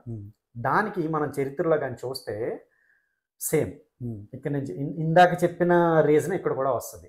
ఏమిటి అంటే వీళ్ళకి రష్యా అంతా కాంగ్రెస్ పార్టీ అన్న కూడా ఇష్టం అలాంటివేం కాదు. ఇక్కడ వీళ్ళకి కూడా అలాంటి ఒక ప్రాబ్లం వచ్చింది. ఎలా అంటే కిందనున్న దేశ్ముఖులు వీళ్ళు ఎవరైతే ఉన్నారో వాళ్ళ మీద వీళ్ళు ఫైట్ చేసేవాళ్ళు. కానీ దేశ్ముఖులు పెట్టింది ఎవరు? నిజాం వాళ్ళు. కానీ నిజాం వాళ్ళు ఎవరు? ముస్లింలు. సో ముస్లింలు అంటే వీళ్ళకి ప్రేమే. కానీ అందుకు కిందనున్న రైతులకి వ్యతిరేక అంటే రైతులకి పక్షాన పోరాటం చేసేవారు. కానీ నిజాం మీదకి వెళ్ళాలంటే వీళ్ళకి ఆ వ్యతిరేకం అనమాట సిద్ధాంతం. ఇంకొక విషయం ఏంటి అంటే నిజాంకి వ్యతిరేకంగా వెళ్ళడం అంటే అక్కడ దాని అర్థం ఏంటి? పైన అక్కడ ప్రభుత్వంలో ఎవరున్నారు? కాంగ్రెస్ ఉంది. కాంగ్రెస్ అక్కడ ఉన్న అన్ని ఏవైతే సంస్థానాలు ఉన్నాయో అవి తీసుకోవడం కూడా కమ్యూనిస్టులకు ఇష్టం లేదు. ఆ పాలసీని వీళ్ళు వ్యతిరేకించేవాళ్ళు. సో నిజాంకి వ్యతిరేకంగా వెళ్ళడం అంటే కాంగ్రెస్కి సపోర్ట్ చేయడం, అది వీళ్ళకి ఇష్టం లేదు. పోనీ నిజాంకి వ్యతిరేకంగా వెళ్ళకపోతే పరిస్థితి ఏంటి అంటే కిందని పోరాటం చేయలేరు. ఇక్కడ పోరాటమే నిజాంకి వ్యతిరేకంగా కదా. సో అక్కడ కాంగ్రెస్ కి సపోర్ట్ చేయడం ఇష్టం లేదు, ఇక్కడ నిజాంకి వ్యతిరేకంగా పోరాటం కూడా ఇష్టం లేదు. ఇవి రెండు కాంట్రడిక్టరీ. అందుకే సస్పీషియస్ గా అనిపించేది అనమాట. కిందన పోరాడుతున్నారు ఎలా ఉంది, పైన చూస్తుంటే వీళ్ళు ఒక్కొక్కసారి నిజాంకి అనుకూలంగా మాట్లాడుతున్నట్టు అనిపించేది. ఎందుకంటే వీళ్ళు కాంగ్రెస్ కి వ్యతిరేకంగా మాట్లాడేవారు కనుక. మీరు ఇక్కడ రెండే, నిజాంకైనా అనుకూలంగా మాట్లాడాలి లేదా కాంగ్రెస్ కైనా అనుకూలంగా మాట్లాడాలి, అంతే కదా. కానీ రెండింటికి మీరు వ్యతిరేకంగా అంటే ఎలా అవుతుంది? అవ్వదు కదా. కిందనేమో మీరు పోరాటం నిజాంకి వ్యతిరేకంగా చేస్తున్నారు, పైనేమో కాంగ్రెస్ కి అనుకూలంగా మాట్లాడడం లేదు. ఈ రెండు వేరు వేరు. సో మీరు ఒకవైపు ఉన్నారంటే ఇంకొకరికి ఆటోమేటిక్గా వ్యతిరేకం అయిపోయినట్టే. ఇక్కడ జరగలేదు. అవును. కనుక మీరు చెప్పింది కూడా కరెక్ట్. ఇది అందువల్ల సస్పీషియస్ గా కనిపించేది. బట్ ఇక్కడ కొంతవరకు కూడా మనకు నిజం ఉంది. అయితే ఇక్కడ ఇంకొక విషయం కూడా ఉందండి. క్రింద వర్గం ఏదైతే ఉంటారో కమ్యూనిస్టులో వాళ్ళంతా కూడా చాలా మంచి, ఎప్పుడు కూడా వాళ్ళు చాలా మంచి ఏమంటారు దాన్ని పోరాటం చేశారు. కానీ పైన నాయకులే దొంగలు. కాదు, ఈ పాయింట్ ఈ రోజు కూడా వర్తిస్తుంది భాస్కర్. ఇప్పుడు టాప్ లెవెల్లో ఉన్నారు, వాళ్ళు మాట్లాడే మాటలు చూస్తుంటే మొత్తం యాంటీ ఇండియా ఉంటుంది. కానీ ఎవరైతే గ్రౌండ్ లో పనిచేసి ఉంటారో వాళ్ళకి ఏముంటుంది, నా దేశం కదా అని వాళ్ళు ఫైట్ చేస్తారు. ఇప్పుడు జెండాలు పాతడాలు, లేకపోతే ఎక్కడో ఒక దగ్గర జనాల్ని సేకరించడాలు, గట్టిగా జెండాబాదులు కొట్టాలి, దెబ్బలు తిండాలి, ఇదే వాళ్ళకి తెలుసు. వాళ్ళకి తెలుసు. వీడు మాత్రం కోట్లు పెట్టుకుంటాడు. ఈ రోజు కూడా నడుస్తుంది అది. నేను అదే చెప్తున్నా, కమ్యూనిస్టుల్లో ఉన్న మా పెద్ద ప్రాబ్లం ఏంటంటే ఇది. సో నిజాంది కూడా అయిపోయింది. ఇక ఆవిడ ఇంకొక మాట అన్నదండి, రజాకార్ల దౌర్జన్యంలో మతతత్వం లేదు అని చెప్పింది. ఇంతకన్నా పెద్ద బూతు నాకు అనిపించలే. మరి ఆవిడ ఏమందంటే కొంతమంది ముస్లింలు కూడా చంపేశారు కదండి, మరి వాళ్ళ దగ్గర కూడా హిందువులు ఉన్నారు కదా. ఇది అమాయకత్వంతో మాట్లాడిన మాటలా, లేకపోతే నిజం తెలిసి మాట్లాడిన మాటలా? ఇదే పాయింట్ ఇంకోటి కాశ్మీర్లో కూడా చెప్తారు. కాశ్మీర్లో కూడా ఏంటంటే హిందువులతో పాటు కొందరు ముస్లింలను కూడా చంపారు. మరి ముస్లింలను ఎందుకు చంపారు అంటే, వాడు మోడరేట్ ముస్లిం, వాడు అంటే హిందువులను చంపుతుంటే వాడు ఎందుకంటే వాడు ఒకప్పుడు హిందువే కదా, వాడు ఒకప్పుడు హిందువే, అందరినీ చంపేస్తుంటే వాడికి బాధ అయ్యి ఇది నా దేశం అనుకున్నాడు. వాడు టెర్రరిస్ట్ ఏం చేస్తాడు, వాడిని కూడా చంపేస్తాడు. నేను ఇక్కడ ఒక మాట చెప్తా, నేను ఇక్కడ నిర్వచనం ఇస్తాను. ఎవడైతే ఖురాన్ని పాటించడో వాడు భారతీయుడు అంటాను, వాడిని ముస్లిం అనను నేను. ఈవెన్ వాడు ముస్లిం మతంలో ఉన్నా, ఎవడైతే బైబిల్ని పాటించడో వాడు కూడా భారతీయుడనే అంటాను. ఎవడైతే ఖురాన్ని పాటిస్తాడో వాడు ముస్లిం, ఎవడైతే బైబిల్ని పాటిస్తాడో వాడు క్రిస్టియన్. సో మనం ఈ ప్రాతిపదికని కానీ తీసుకున్నాం అనుకోండి, వాళ్ళంతా ముస్లిమ్స్ కాదు. ఇప్పుడు ఒక టెర్రరిస్ట్ చేసిన పనిని వ్యతిరేకించాడు అనుకోండి, టెర్రరిస్ట్ ని ఖురాన్ సమర్థిస్తుంది, సో దాన్ని వీడు వ్యతిరేకిస్తున్నాడు అంటే వీడు ముస్లిం కాదు, వీడు భారతీయుడు. వీడు కాబట్టి నేషనలిజం ఉంది కాబట్టి వాడిని చంపారు. సో కానీ వీళ్ళు చెప్పే నిర్వచనం ఏంటి, లేదు ముస్లింని ఎందుకు చంపారు ఆ డీటెయిల్స్ లోకి వెళ్ళిపోరు, అక్కడ ప్రాబ్లం వస్తుంది. తర్వాత ఇంకొక మాట ఏంటి అంటే, మనం నిజాం దగ్గరికి, అదే రజాకార్ల దగ్గరికి వచ్చాం అనుకోండి, మరి ఆ ప్రైవేట్ సైన్యంలో రజాకార్లకి ఎందుకు పెట్టారు, ఎవరైనా హిందువులు పెట్టొచ్చు కదా, మొదటి క్వశ్చన్. రెండో క్వశ్చన్, జిజియా పన్ను ఎవరికి వేశారు, హిందువులకే. మరి ముస్లింలకి ఎందుకు వేయలేదు, ఎందుకంటే వాడు ముస్లిం కాబట్టి. ఇప్పుడు ఈవిడ అన్నారు కదా అసలు మతతత్వమే లేదు అన్నారు కదా, మరి అలాంటప్పుడు ఎందుకు వేశారు? నోరు అంటే నోట్లో ఊసేవారంట, మన్ను కూడా కొట్టేవారు రకరకాల. మరి ఇవన్నీ చేసినప్పుడు మరి ఎందుకు ముస్లింలకు చేయలేదు? ముస్లింలు చంపారు అన్నారు, ఎక్కడైనా ముస్లిం ఆడవారిని మన హిందూ ఆడవారిలాగా వాళ్ళ వక్షోజాలను పట్టుకొని పన్నులు వేయడాలు అవన్నీ ఉన్నాయి కదా, మరి ముస్లిం ఆడవాళ్ళకి కూడా చేసినట్టు మనం ఎక్కడైనా చరిత్రలో చదివామా? లేదు. మత మార్పిళ్ళు ఎక్కడైనా ముస్లింల మీద జరిగాయా? చేయలేదు. సరే ఇంకో పాయింట్ చెప్దాం, బతుకమ్మ ఆడిచ్చారు అని ఆయన చెప్పింది. సరే ఇదే నిజాము ముస్లిం ఆడవాళ్ళని కూడా బయటికి తెచ్చి ఏమన్నా చేశారు? నేను అదే అంటున్నా, బతుకమ్మ ఆడించినప్పుడు వాళ్ళ తాలూకు బట్టలు తీసేసి పన్ను కూడా వాళ్ళు ఎంత వక్షోజాలు బరువు ఉన్నాయి అంత తీసుకునే వాళ్ళని మనకి తెలుసు. మరి అలా ఈ ఇస్లాం ఆడవాళ్ళకి కూడా చేశారా? డబ్బులతో పని అధికారంతో పని అని కదా ఇవి ఇచ్చిన స్టేట్మెంట్. మరి అదే ఆడవారి దగ్గర కూడా డబ్బులు ఉంటాయి కదా ఇస్లాం వారి దగ్గర, అవి ఎందుకు తీసుకోలేదు? అలా ఎందుకు ఆడించలేదు? వాళ్ళ మీద ఎందుకు అత్యాచారాలు జరగలేదు? ఎందుకంటే మతం అక్కడ ఉంది. సో వీళ్ళు ఎంత కల్లిబొల్లి మాటలు మాట్లాడినా కూడా నిజాలు తెలుస్తూనే ఉంటాయి జనాలకి. ఆ తర్వాత నెక్స్ట్ ఆవిడ ఒక స్టేట్మెంట్ ఇచ్చింది, ఖురాన్ అంత పవిత్రమైన వారు అప్పటి ముస్లింలని నేను చెప్పడం లేదు అని చెప్పి. అసలు క్వశ్చన్ ఏంటంటే, ఖురాన్ పవిత్రమా అంటే వాళ్ళు అనుకుంటున్నారేమో. అంటే ఆవిడ ఖురాన్ తాలూకు ఏదైతే ఆ కవర్ పేజ్ ఉంటది కదా అట్ట మీద పవిత్ర ఖురాన్ అని రాసింది కనుక పవిత్ర ఖురాన్ అనుకుంటుందేమో ఆవిడ. సేమ్ థింగ్ విత్ బైబిల్ కదా, బయట రాసుకుంటే లోపల అంతా అది తీసి చదవాలి కదా. ఖురాన్ పవిత్రమో కాదో కృష్ణకుమారి గారు ఒకసారి తీసి చదవండి, లేదా మీ తాలూకు అంటే నిర్వచనం పవిత్రం అంటే వేరైతే నేను చెప్పలేను. మీకు అనుకూలంగా ఉన్నవన్నీ పవిత్రమైనవి, మీకు వ్యతిరేకంగా ఉన్నవి కాదు అనుకుంటే నేనేం చేయలేను, నా వల్ల కాదు. ఇంకా నాకు తెలిసి ఆమె ఏ గ్రంథాలు చదవరు, ఎందుకంటే తెలిసిపోతాయి కదా నిజాలన్నీ, అందుకే చదవరు. చదవరు అంటే వాళ్ళకి అవసరం లేదు. ఎస్, కమ్యూనిస్టులకి ఏంటంటే వాళ్ళకు ఒక మెటీరియల్ ఉంటుంది, ఒక స్టేట్మెంట్ ఉంటుంది, ఆ స్టేట్మెంటే చెప్తారు. చెప్తారు. ఈ స్టేట్మెంట్కి ఆధారం అడిగావనుకో వాళ్ళ దగ్గర ఉండదు. Correct, exactly. ఇక బుద్ధిజం జైనిజం మీద దాడులు చేశారు హిందువులు అని చెప్పారు. దీని గురించి చెప్పాలి అంటేనండి, అసలు ఈ ఎంట్రీ మొత్తం మీద హైలైట్ ఏంటి అంటే మీరు దానికి ఇచ్చిన ఆన్సర్. ఇది నాకు కూడా తెలియదు. ఎందుకు తెలియదు అంటే మీనాక్షి జైన్ సతీ బుక్ ఇంట్లో పడి ఉంది, కానీ నాకు టైం కుదరలేదు, నేను చదవలేదు. సో నాకు తెలిసి ఎవరికి కూడా తెలియదండి. ఇంత చిన్న అంటే ఒక చిన్న స్టేట్మెంట్లోనే మొత్తం అసలు ఈ దాడులు జరగనే లేదని చాలా నీట్గా కొట్టుపడేశారు విత్ ప్రూఫ్. అది చాలా బాగా ఉంది. అది నేను చెప్పే కన్నా ఇంటర్వ్యూ చూస్తేనే బాగుంటుంది అనేది నా ఉద్దేశం. ఇంకా దాని మీద నేను కూడా ఏం మాట్లాడను ఇంకా, ఎందుకంటే మీరు మీ మాటల్లో చెప్పిందే జనాలు వినాలి. ఎందుకంటే అంబేద్కర్ గారు క్లియర్గా చెప్పారు, డిక్లైన్ ఆఫ్ బుద్ధిజం అనే ఒక చాప్టర్. అంటే ఈ చాప్టర్ నాకు తెలిసి పార్టీషన్ ఆఫ్ పాకిస్తాన్ అనే బుక్లో ఉంటుంది. ఓకే, దానిలోనే క్లియర్గా చెప్పారు, ఇస్లాం అనే సోడ్ బుద్ధిజం మీద పడింది కాబట్టి ఈ ప్రాబ్లం అంతా వచ్చింది అని.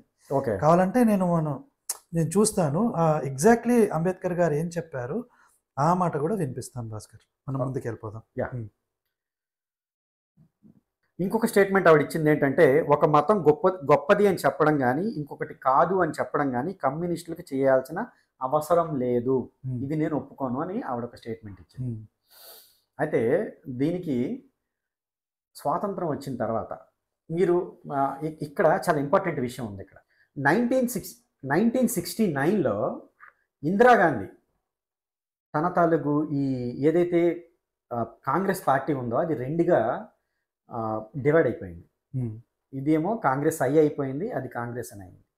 సో ఆ సిండికేట్ని ఈవిడ తట్టుకొని నిలబడాలి అంటే ఈవిడికి ఎలియన్సెస్ కావాల్సి వచ్చింది. అప్పుడు ఈవిడ అధికారంలోకి రావాలి అంటే అప్పట్లో బలంగా ఉండేది ఏంటి, కమ్యూనిస్ట్ పార్టీ. మళ్ళీ ఆ టైంలో రెండు కమ్యూనిస్ట్ పార్టీలు ఉండేవి, సిపిఐ ఒకటి, సిపిఎం ఒకటి. ఈవిడికి సపోర్ట్ చేసింది ఎవరు అంటే సిపిఐ, సిపిఎం దూరంగా ఉంది. సో దాని వలన ఈవిడ తిరిగి అధికారంలోకి రాగలిగింది. మరి అధికారంలోకి వచ్చిన తర్వాత మరి పంపకాలు అనేవి ఉంటాయి కదా, అప్పుడు ఏం చేసింది అంటే ఏదైతే ఎడ్యుకేషన్ సిస్టమ్ అండ్ కల్చరల్ ఏదైతే ఉందో, ఇప్పుడు మనం ఇందాక మాట్లాడుకున్నట్టు ఎన్సీఆర్టీ కానీ వీటిలన్నింటిలో కూడా అదంతా కూడా ఆవిడ వాళ్ళకి ఇచ్చేసింది. సిపిఐలో ఉన్న నురుల్ హాసన్, ఈ పేరు నోట్ చేసుకోండి, నురుల్ హాసన్. నురుల్ హాసన్ అంటే ఎవడండి? ముస్లిం మార్కిస్ట్. ఆల్రెడీ ఒకటి ఉంది, అంటే ఆయనకి హిందువుల మీద ద్వేషం ఉండడానికి ఆల్రెడీ ఒక క్వాలిఫికేషన్ ఉంది. ఇంకొక క్వాలిఫికేషన్ ఏంటంటే ఆయన మార్కిస్ట్. ఓకే. సో ఆయనకు అప్పచెప్పిన తర్వాత ఆయన ఏం చేశాడు అంటే పూర్తిగా ఆయన చేతుల్లోకి తీసేసుకున్నాడు. అయితే ఇందిరాగాంధీకి ఏం తెలియదని అనుకోకండి, ఇందిరాగాంధీ కూడా ఏం చేసిందంటేనంట ఆ టైంలో ఎవరైతే కాంగ్రెస్లో రైటిస్టులు ఉన్నారో వాళ్ళకి దెబ్బ కొట్టడానికి, అలాగే హిందూయిజం ఏదైతే పైకి వస్తుందో దాన్ని అంతా కూడా సప్రెస్ చేయడానికి కూడా ఈవిడ వాళ్ళ సహాయం తీసుకుందంట.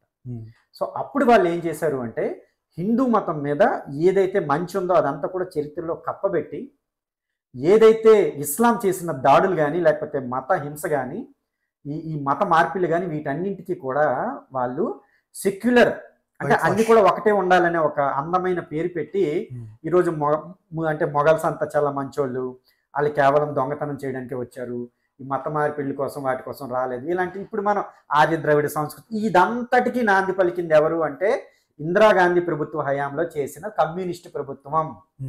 వాళ్ళే చేసుకుంటూ వచ్చారు. మరి ఈవిడ ఏమి చెప్తుందండి, చరిత్రలో లేదా, అసలు అలా చేయాల్సిన అవసరమే లేదు, ఆధారాలు ఇవ్వండి అంటుంది కదా కృష్ణకుమారి గారు. ఇదే ఆధారం, ఒక్కసారి చదవండి. ఇందిరాగాంధీ హయాంలో 1969లో ఏం జరిగింది, ఈ నురుల్ హాసన్ అనే ఎడ్యుకేషన్ మినిస్టర్ ఏం చేశాడు, ఎందుకు చేశాడు అనేది క్లియర్గా చదివితే మీకు అర్థం తెలుస్తుంది. ఇప్పుడు బీజేపీ వచ్చిన తర్వాత దాన్ని నెమ్మదిగా కాస్త వీళ్ళు మార్చుకుంటూ వెళ్తున్నారు. అయితే ఒక్క క్వశ్చన్ నేను మిమ్మల్ని వేస్తాను భాస్కర్. ఇప్పుడు కమ్యూనిస్ట్ పార్టీ ఇందిరాగాంధీకి సపోర్ట్ చేస్తుంది, వీళ్ళు ఏం అడిగితే ఇందిరాగాంధీ వాళ్ళకి ఇచ్చేది, హోమ్ మినిస్ట్రీ అయినా ఇచ్చేది, ఏమైనా ఇచ్చేది. వీళ్ళు కేవలం ఎడ్యుకేషన్ సిస్టమ్ని మాత్రమే ఎందుకు అడిగారు?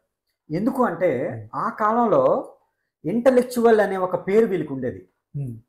ఆవిడ కూడా ఏంటి అంటే, ఇప్పుడు ఆవిడ ఒకరిని సప్రెస్ చేయాలంటే ఎలా సప్రెస్ చేయాలి? ఇప్పుడు వెళ్ళి మీరు మిలిటరీతోని వాళ్ళతో చేయడానికి కాదు కదా, ఐడియాలజీతో చేయాలి. ఐడియాలజీతో చేయాలంటే వీళ్ళకు అనుకూలంగా ఉన్న వాళ్ళు ఎవరు ఆ కాలంలో? కమ్యూనిస్టులు. ఓకే. ఆల్మోస్ట్ ఇప్పుడు నాణానికి 2 బొమ్మలు, కాంగ్రెస్ నెక్స్ట్ ఈ కమ్యూనిస్టు. హిందూ మతంపై చేసే దాడి ఒకటే. వాళ్ళు చేసే వ్యూహాలు కానీ, ప్రతి వ్యూహాలు కానీ, వాళ్ళ ఐడియాలజీ కానీ, ఎవ్రీథింగ్ ఈజ్ సేమ్. సో మరి అంత ఈ విషయంలో ఐడియాలజీకి దగ్గరగా ఉన్నది వాళ్ళు, ప్లస్ ఇంటలెక్చువల్స్, కాస్త కోస్త చదువుకున్నారు, ఇంటర్నేషనల్ నాలెడ్జ్ ఉంది. ఎలా నాలెడ్జ్ ఉంది? ఎవరిని ఎలా తొక్కాలి, ఎవరిని ఎలా చేయాలి, పాజిటివ్ నాలెడ్జ్ కాదు, దేశాన్ని ఎలా పెంచాలి అనేది కాదు, ఇక్కడ ఉన్న అత్యధికమైన జనాభాని ఎలా తుంచాలి అనేది. సో దీంట్లో ఈవిడికి వాళ్ళ తాలూకు అవసరం పడింది. వాళ్ళ ఇంటలెక్చువల్స్ కనుక ఎస్, ఆవిడ ఏదైతే పని వాళ్ళని నమ్మి చేసిందో దాన్ని 100% వాళ్ళు సాధించారు. యాక్చువల్గా ఇందిరాగాంధీ అనుకోలేదు ఐడియాలజికల్ సబ్వర్షన్ కమ్యూనిస్టులు చేస్తారని. ఓకే. ఈరోజు అన్నిటికంటే పెద్ద సబ్జెక్ట్ ఏంటంటే ఐడియాలజికల్ సబ్వర్షన్. దీని గురించి చాలా బుక్స్ ఉన్నాయి. సో నేనేం చెప్తానంటే, కమ్యూనిస్టులకి హోమ్ మినిస్ట్రీ అయినా వచ్చేది, ఏ డిపార్ట్మెంట్ అడిగినా వచ్చేది. వీళ్ళు కేవలం ఎడ్యుకేషన్ని తమ గుప్పెట్లోకి ఎందుకు తీసుకున్నారంటే, కమ్యూనిస్టులు చాలా దూరదృష్టి ఉన్నవాళ్ళు. అంటే they will think about 30-40 years తర్వాత ఏం జరుగుతుందో వాళ్ళకి తెలుసు.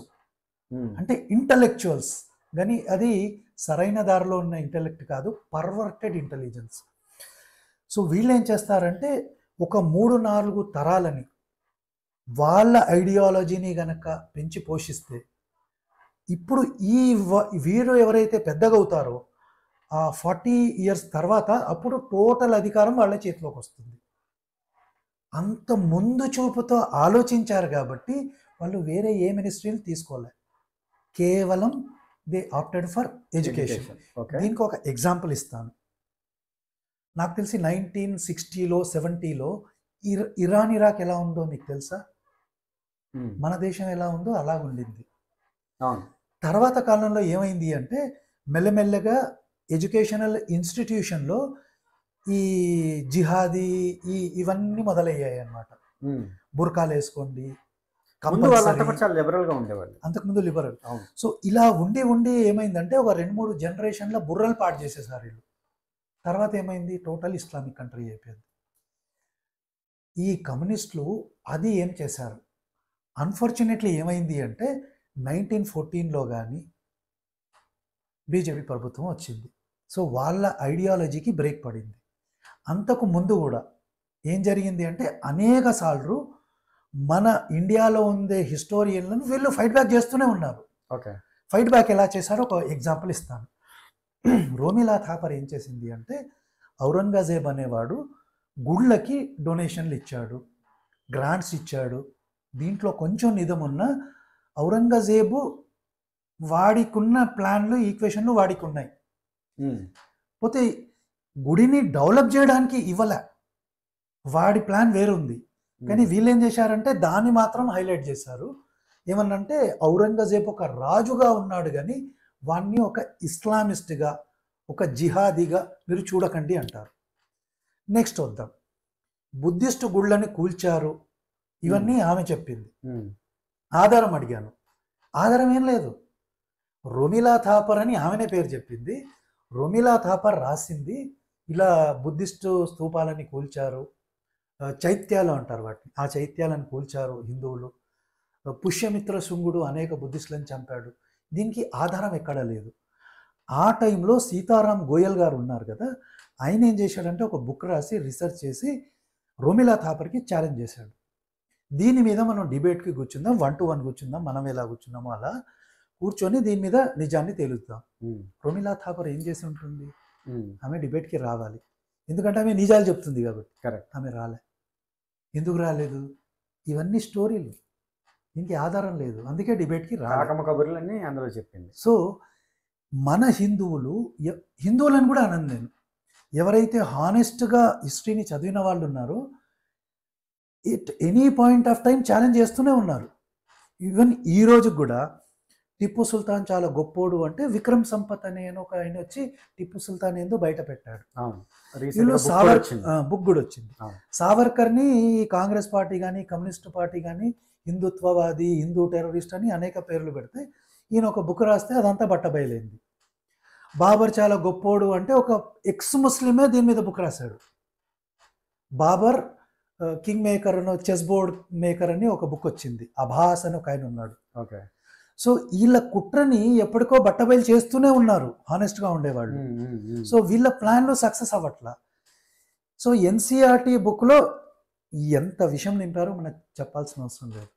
దీన్ని ప్రతిసారి ఫైట్ బ్యాక్ అవుతూనే ఉంది. పోతే బీజేపీ వచ్చిన తర్వాత ఇంకా కొంచెం డ్రమాటిక్గా జరగాలని మనం అనుకున్నాము, కానీ చాలా స్లోగా జరుగుతుంది. మొత్తాన్ని ఆర్యద్రవిడ సిద్ధాంతం ఇదాన్ని కూడా తీసేశారు. సో వీళ్ళ ప్లాన్ ఏంటంటే కమ్యూనిస్టులది ఎడ్యుకేషన్ సిస్టమ్ని కనుక మార్చేసి నిజమైన చరిత్రను కనుక దాచిపెడితే మా ప్లాన్ సక్సెస్ అవుతుంది, మాకు అధికారం వస్తుంది. అందుకు వీళ్ళు ఎడ్యుకేషన్ని మాత్రమే అడిగారు. అయితే ఇక్కడ ఇంకొక డౌట్ కూడా నాకుంది. అయితే నేను ఇప్పుడు చదువుకున్న బుక్స్లో అయితే ఇందిరాగాంధీ తాలూకు యాక్సెప్టెన్స్తోనే వాళ్ళు చేశారు అనేది క్లారిటీ ఉంది. ఎందుకంటే ఆమెకు అవసరం కదా ఆ టైం. అంటే ఇప్పుడు మీరు అన్నారు ఆవిడ సబ్జెక్ట్ కాదు వీళ్ళే చేశారు అని. అయితే మనకి ప్రాక్టికల్గా చూస్తే ఇక్కడ ఒక అనుమానం వస్తుంది. ఆవిడ ప్రధానమంత్రి, వీళ్ళు ఎడ్యుకేషన్ మినిస్ట్రీలో చేశారు. ఈవిడ అప్రూవల్ లేకుండానే బుక్స్ అన్ని రిలీజ్ అయ్యాయా? ఆమె సరెండర్ అయిపోయింది. సో ఇక్కడ నా పాయింట్ ఏంటి అంటే, అఫ్కోర్స్ వాళ్ళు ఏ ఉద్దేశంతో చేశారు అనేది మనకు ఒక క్లారిటీ ఉండొచ్చు, కానీ వేరే ఉద్దేశంతో కూడా ఈవిడ కూడా అదే కోరుకుంటుంది. మైట్ బి ఈవిడ ఉద్దేశం వేరే అవ్వచ్చు. పాయింట్ అర్థమైంది కదా? వాళ్ళ ఉద్దేశం వేరే అవ్వచ్చు, వాళ్ళు అది చేశారు. ఈవిడ ఉద్దేశం కూడా వేరే అవ్వచ్చు, కానీ ఈవిడ కూడా అదే కోరుకుంటుంది. ఎగ్జాక్ట్లీ. లేకపోతే ప్రధానమంత్రికి తెలియకుండా ఎడ్యుకేషన్ మినిస్టర్ చేసేస్తాడా? ఈవిడ అప్రూవల్ లేకుండా అవి బయటకు వచ్చేస్తాయా? ఇప్పుడు వీళ్ళ తాలూకు నెహ్రూ గురించో లేకపోతే వీళ్ళ తాలూకు ఇది కొడుకుల గురించో వీళ్ళ పూర్వీకుల గురించో ఏదో ఒకటి కలబొల్లి మాటలు కమ్యూనిస్టులు రాసేసారు అనుకోండి, ఈవిడ ఒప్పుకుంటుందా?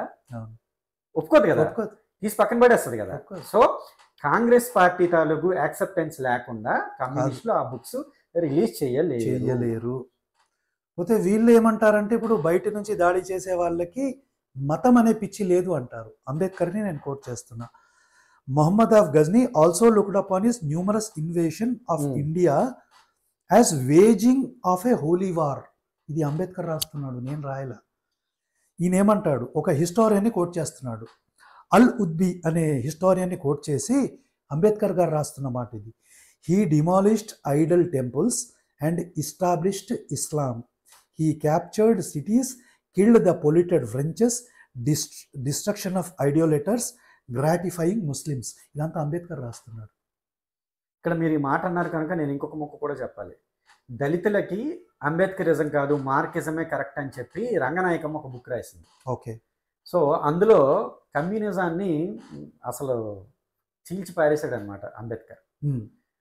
అయితే ఈవిడ మార్కిస్ట్ కనుక ఆయన్ని తిడుతూ ఆయన ఏమేం రాశాడు అనేది కోట్ చేస్తూ ఈవిడ కమ్యూనిజాన్ని అక్కడ అంటే ఆబ్వియస్లీ ఇక మార్కిస్ట్ కనుక ఆవిడ కమ్యూనిజాన్ని రాసుకుంటూ వెళ్ళింది. బట్ ఇక్కడ మనం ఆలోచించాల్సింది ఏంటంటే, ఇక్కడ కృష్ణకుమారి గారు కూడా ఒక మాట అన్నారు. ఇప్పుడు ఈ మార్కిస్టులు అంతా చెప్పేది ఏంటి, ఓపీఎం లాంటిది, మతం ఓపీఎం లాంటిది చెప్పడానికి కమ్యూనిజంలో చాలానే బాగుంటాయి, కానీ అవన్నీ చేసి మీరు చూపించారా అనేది పాయింట్. ఇక్కడ మీరు ఏం చెప్పారా అనేది కాదు, ఏం చూపించారు, చేతలు ఏంటి. మీరు సోషలిజం ఇక్కడ మనం ముందుకు వెళ్ళాలి, బట్ ఇక్కడ వచ్చింది కనుక నేను మీకు చెప్తున్నాను. ఆవిడ ఏమన్నది అంటే, అసలు ఆస్తులు ఎందుకండి, అందరికి అందరం సమానంగా ఉంటే బాగుంటది కదా అంది ఆవిడ. అసలు అది సాధ్యమా? ఈరోజు నేనున్నాను, అది ఎక్కడి నుంచి స్టార్ట్ అవ్వాలి, వాళ్ళ నుంచే స్టార్ట్ అవ్వాలి.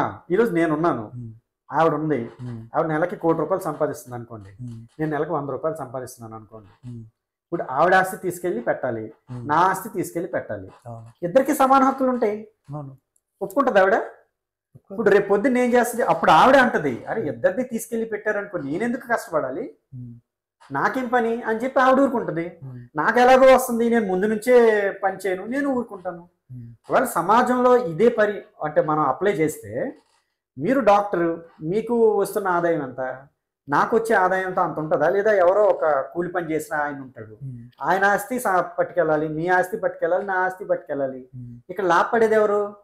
ఆయన. నష్టపోయేది ఎవరు? మీరు రేపటి నుంచి మీరు ఏం చేస్తారు, పని మానేస్తారు. ఎందుకు, మీరు ఎంత అయినా కానీ దానికి ఇవ్వాలి. అంటే ఇప్పుడు ఏదైతే అందరికీ పంచిపెట్టాలి కదా. సో నాకు ఎలాగో వస్తున్నప్పుడు, నాకు అంతే దక్కుతున్నప్పుడు ఎందుకని మీరు ఊరుకుంటారు, నేను ఎందుకు కష్టపడాలని నేను ఊరుకుంటాను. మరి అప్పుడు అసలు ఆస్తి ఎలా వస్తుంది? నువ్వు పంచడం గురించి మాట్లాడుతున్నావు, మరి ఆ ఉత్పాదన ఎలా పెరుగుతుంది? ఇన్కమ్ జనరేషన్ ఎలా పెరుగుతుంది? ఎందుకు చేస్తాడు? చేయడు కదా. సో ప్రాక్టికల్ గా అది ఎలా జరుగుతుంది? సో నేను ఇక్కడ కొన్ని పాయింట్స్ యాడ్ చేస్తాను. కమ్యూనిజం ఏమంటుందంటే, ఎవరి దగ్గర అయితే ఉందో అది తీసి పేదవాళ్ళకి పెట్టు. ఇచ్చావు, వాడు ఇన్కమ్ ఎట్లా జనరేట్ చేస్తారు? అదే పాయింట్ కదా. ఎస్, ఇన్కమ్ జనరేట్ చేయడు. సరే, ఇప్పుడు అంబానీ ఉన్నాడు, అదానీ ఉన్నాడు, వీళ్ళంటే వీళ్ళకి పడదు, ఒప్పుకున్నాం. ఈయన ఉద్యోగాలు ఇస్తున్నాడు వాళ్ళకి, వీళ్ళు వెళ్ళి వర్క్ చేస్తున్నారు, ఇన్కమ్ జనరేట్ అవుతుంది, డిస్ట్రిబ్యూట్ అవుతుంది. సరే, ఇప్పుడు అంబానీ దగ్గర ఉన్నది మొత్తం తీసి అందరికీ పనిచేద్దాం. నెక్స్ట్ అదే పాయింట్ వస్తుంది, ఇన్కమ్ ఎక్కడ నుంచి వస్తుంది, వీడు ఎలా బతుకుతాడు? వీడు ఏం చేస్తాడు? వాడికో 2 లక్షలు వచ్చింది, తాగుతాడు, తింటాడు, 6 నెలలలో మొత్తం పోతుంది. ఏమైంది? ఎకనామీ మొత్తం కొలాప్స్ అవుద్ది. ఇంకో పాయింట్ చెప్దాం, ఇస్లాంకి వద్దాం. ఇప్పుడు ఎప్పుడైతే ఇస్లామిక్ ఇన్వేషన్ జరిగిందో, వీళ్ళు ఏం చేశారంటే హిందువులను చంపడం మొదలుపెట్టారు, చాలామందిని కన్వర్ట్ చేయడం మొదలుపెట్టారు. ఒక స్టేజ్లో ముస్లింలకు ఏమనిపించింది అంటే, ఇంతమంది హిందువులు ఉన్నారు, మరి వాళ్ళని అందరినీ చంపేస్తే ఎట్లా? ఇప్పుడు దోచుకున్నారు, పోనీ ఇప్పుడు అక్బర్ వచ్చాడు, లేకుంటే గౌరీ వచ్చాడు, వీళ్ళంతా ఏం చేశారు? ఇక్కడి నుంచి దోచుకొని అక్కడికి తీసుకెళ్లారు. అనుకున్నాం ఆఫ్ఘనిస్తాన్కి తీసుకెళ్లారు. ఇప్పుడు ఆఫ్ఘనిస్తాన్ పరిస్థితి ఎట్లుంది? ఇన్కమ్ జనరేట్ అవుతుందా అక్కడ? అవట్లా. సో ముస్లిమ్స్ ఏమనుకున్నారంటే, మనం అందరినీ చంపేస్తే మనకి ఎట్లా అని ఇన్కమ్ జనరేషన్ కోసం వాడేం చేశాడు? హిందువుల మీద జిజియా ట్యాక్స్ ఇచ్చాడు. కదండి, అది ఖురానే చెప్తుంది అలా చేయమని. మతం మారమంది, మతం మారకపోతే నిన్నేం చేయాలి? నువ్వు నీ మతంలో ఉండాలి అనుకుంటే జిజియా పన్ను కట్టు. సో ఇక్కడ ఏమైంది? జిజియా పన్ను ద్వారా వీడి సంపాదన నడుస్తుంది. కానీ అక్బర్ కానీ ఔరంగజేబ్ కానీ వాడు ఎన్ని లూటీ చేసి సంపాదించినా అల్టిమేట్లీ వాడు ఎట్లా చచ్చాడో తెలుసా భాస్కర్? మీకు తెలుసు అనుకుంటా. వాడికి అల్టిమేట్లీ మొత్తం కొలాప్స్ అయింది మొఘల్ ఎంపైర్. అవును, ఎందుకంటే డబ్బులు లేవు. అవును, ఒక పక్క లక్షలున్న సైన్యం, ఎవ్రీడే వాడికి భోజనం పెట్టాలి, వాడికి ఆయుధాలు ఇవ్వాలి, బట్టలు ఇవ్వాలి. దాదాపుగా ఔరంగజేబు 25 సంవత్సరాలు ఈ నైజాం ఏరియాకి వచ్చేసి, డెక్కన్ ఏరియాకి వచ్చేసి ఏదో చిన్న యుద్ధం, ఈ మరాఠాలతోని నైజామాలతోని యుద్ధం చేసేసి వెళ్ళిపోదాం అనుకున్నాడు. కానీ ఎప్పుడైతే ఆ ఢిల్లీ నుంచి ఇక్కడికి వచ్చాడో 25 సంవత్సరాలు ఆయన ఇక్కడే ఉన్నాడు. స్టక్ అయిపోవడమే కాదు, చచ్చిపోయాడు. ఎలా చచ్చిపోయాడు? భయంకరమైన డబ్బులు లేవు. అన్ని వైపుల నుంచి, ఇటువైపు నుంచి మరాఠాలు, అటువైపు నుంచి నిజాం వాళ్ళు. ఈ మరాఠాల వాళ్ళైతే ఇంకా మరి అడగడానికి కూడా లేదు, ఢిల్లీ వరకు కూడా వాళ్ళు పాకిస్తారు తర్వాత. సో ఎలా చేయాలి, ఏం చేయాలి అర్థం కాక బ్రతకడం అయితే బతికాడు. 86, 87 ఇయర్స్ వరకు ఆయన బతికాడు. కానీ లాభం ఏముంది? గుడారాల్లో బతికాడు. సింహాసనం అక్కడ ఏడ్చింది. నీకున్న ఏరియా కన్నా దూరంగా వచ్చి దిక్కుమాలించావు, చచ్చావు. నీకు సంబంధమే లేని ఏరియాలో చచ్చావు నువ్వు. సో మనం అంటాం కదా, కర్మ అని చూపించింది అక్కడ ఖచ్చితంగా. సో నేను చెప్పేది ఏంటంటే, ఈ 3 మతాలలో ఎక్కడ కూడా బిజినెస్ మోడల్ లేదు. ఇప్పుడు క్రిస్టియానిటీలో నువ్వు స్కూల్కి వెళ్ళు, కాలేజ్కి వెళ్ళాను ఎక్కడ ఉందా? వాళ్ళకే చదువు రాదు, వాళ్ళు వీళ్ళకేం చెప్తారండి. సరే, ఈ ప్రొఫెషన్ చదువుకున్నాడు ఎవడున్నాడు చెప్పండి ఒకసారి? ఎవరు లేడు బైబిల్లో. ఇంకోటి, ఈ ఫలానా జాబ్ చేసుకోమని ఎక్కడన్నా ఉందా? అంటే కొత్త నిబంధన చెప్తున్నా, పాత నిబంధన లేదో సోలోమన్ ఉన్నాడని చెప్పి ఎక్కడ లేదు. ముస్లింలలో ఈ ప్రొఫెషన్ చేసుకోమని ఎక్కడ ఉందా? లూటీలు చేయి, దోపిడీలు చేయి, దాంతో బతుకు. అవును, ప్రొఫెషన్లు అంటే వాళ్ళకి ఏం తెలుసు? తెలీదు. ఇసుక తెలుసు, గుడారాలు తెలుసు, ఉన్న వాళ్ళందరినీ దోచుకోవడం తెలుసు, అక్కడ వాళ్ళ ఆడవాళ్ళని మానభంగాలు చేయడం తెలుసు. ఇంతకన్నా ఏం తెలుసు? Slave trade. సో అందుకే మొన్నటి వరకు Saudi Arabia, which is the Bastian of Islam, ఏం లేవు అక్కడ. అవును, ఆయిల్ పడ్డ తర్వాత కూడా మళ్ళీ అదే పొజిషన్కి వెళ్తుంది. అది వెళ్తదని తెలిసే ఇప్పుడు వాళ్ళు టూరిజం మీద కాన్సన్ట్రేట్ చేస్తున్నారు. ఇప్పుడు అక్కడ ట్యాక్స్లు కూడా మళ్ళీ వేయడం స్టార్ట్ చేశారు. ముందు ఉండేవి కాదు కదా. ఇప్పుడు కమ్యూనిజంకి వద్దాం. కమ్యూనిజంకి వస్తే ఇక్కడ కూడా ఒక బిజినెస్ మోడల్ లేదు. ఉన్నోన్ని తీసి లేనోడికి పెట్టు. తర్వాత ఏంటి? అందుకే మీరు చైనాని చూడండి, బిజినెస్ మోడల్ డెవలప్ చేసుకున్నాడు. Is not following communism. Communism అనే పేరున్న పార్టీ ఉంది, కానీ మొత్తం బిజినెస్ మోడలే. సో వీళ్ళకి బ్రెయిన్ లేదంటాను నేను. ఈ 3 మోడళ్ళు ఫెయిలియర్లు. మీరు ఇక్కడికి వచ్చారు కనుక నేను చెప్తున్నా, అసలు కమ్యూనిజం ఎందుకు ఫెయిల్ అయింది? కృష్ణకుమార్ గారు, మీకు కూడా కమ్యూనిజం ఎందుకు ఫెయిల్ అయింది మీరు చెప్పండి. ఎందుకంటే బిజినెస్ మోడల్ లేదు అక్కడ. నేను దాన్ని దోచుకో సూటిగా చెప్పాలి అంటే, మీరు అన్నదే మొత్తం అంతా కూడా ఏదైతే వాడు లేనివాడికి పెట్టండి, ఉన్నవాడి నుంచి దోచుకొని అని చెప్పి వీళ్ళు ఎక్కడైతే అధికారం సంపాదించారు అంటే దాని అర్థం ఏంటి? వీడు ఉన్నవాడయ్యాడు. వీడు ఉన్నవాడైన తర్వాత వీడు ఎలా ప్రవర్తించేవాడంటే, ఆ ఉన్నవాడి కన్నా దారుణంగా ప్రవర్తించేవాడు వీడు. వాళ్ళని పెట్టుండే. ఇప్పుడు మీరు రష్యా తీసుకోండి, చైనా తీసుకోండి, లేనివాడిని దగ్గర నుంచి తీసేసుకున్నారు. ఇప్పుడు అక్కడంతా ముందు తీసేశారు మతాలన్నీ. జార్ రాజులని కొందరు ఉండేవాళ్ళు, ఎస్, వాళ్ళు చాలా బెటర్ ఉన్నాడు. దాని తర్వాత వచ్చిన స్టాలిన్ కోట్ల మందిని చంపాడు. ఇప్పుడు ఈవిడ ఇన్ని మాటలు మాట్లాడుతుంది కదా, ప్రజాస్వామ్యబద్ధంగా మీతో నేను మాట్లాడాను అంటుంది కదా, మరి ఆ రష్యా చైనాలో ప్రజాస్వామ్యం ఎందుకు లేదు? ఇప్పుడు కమ్యూనిజం గురించి వీళ్ళు ఇన్ని మాటలు మాట్లాడతారు కదా, మీడియా అక్కడ సపోర్ట్ మాట్లాడడానికి లేదు. అక్కడ ఎవడైతే ఉంటాడో వాడి చెప్పిందే వినాలి. ఇప్పుడు పుతిన్ అక్కడ మొత్తం పర్మనెంట్ గా అక్కడ నాయకుడు అయిపోయాడు రష్యాలో. ఎంతమంది చంపారో బయటికి తెలియదు, ఏం చేశారో ఏమీ తెలియదు. అసలు వీళ్ళు మిగతా వాళ్ళు నియంతలు అంటారు, అంతకు మించిన నియంతలు వీళ్ళు తయారయ్యారు. మరి కమ్యూనిజం ఎలా అండి బెటరు? ఇంతకీ జాక్మా ఏమయ్యాడు? జాక్మా అని ఉండే కాదు బిజినెస్ మ్యాన్, అవును, కొన్ని రోజులు మాయమైపోయాడు, చంపేశారన్నారు. ఏం చేస్తారు వీళ్ళు? ఏం జరుగుతుందో ఎక్కడ ఎవరికి తెలియదు. బయటికి వీళ్ళు ఏమి రానియరు. భయంకరమైన దోపిడీ, భయంకరమైన నిరంకుశత్వం. సరే, ఒకటే మాట చెప్తాను భాస్కర్, ఇక్కడున్న కమ్యూనిస్టులు చైనాకి వెళ్ళి జీపింగ్ ని క్రిటిసైజ్ చేయమనండి చాలు.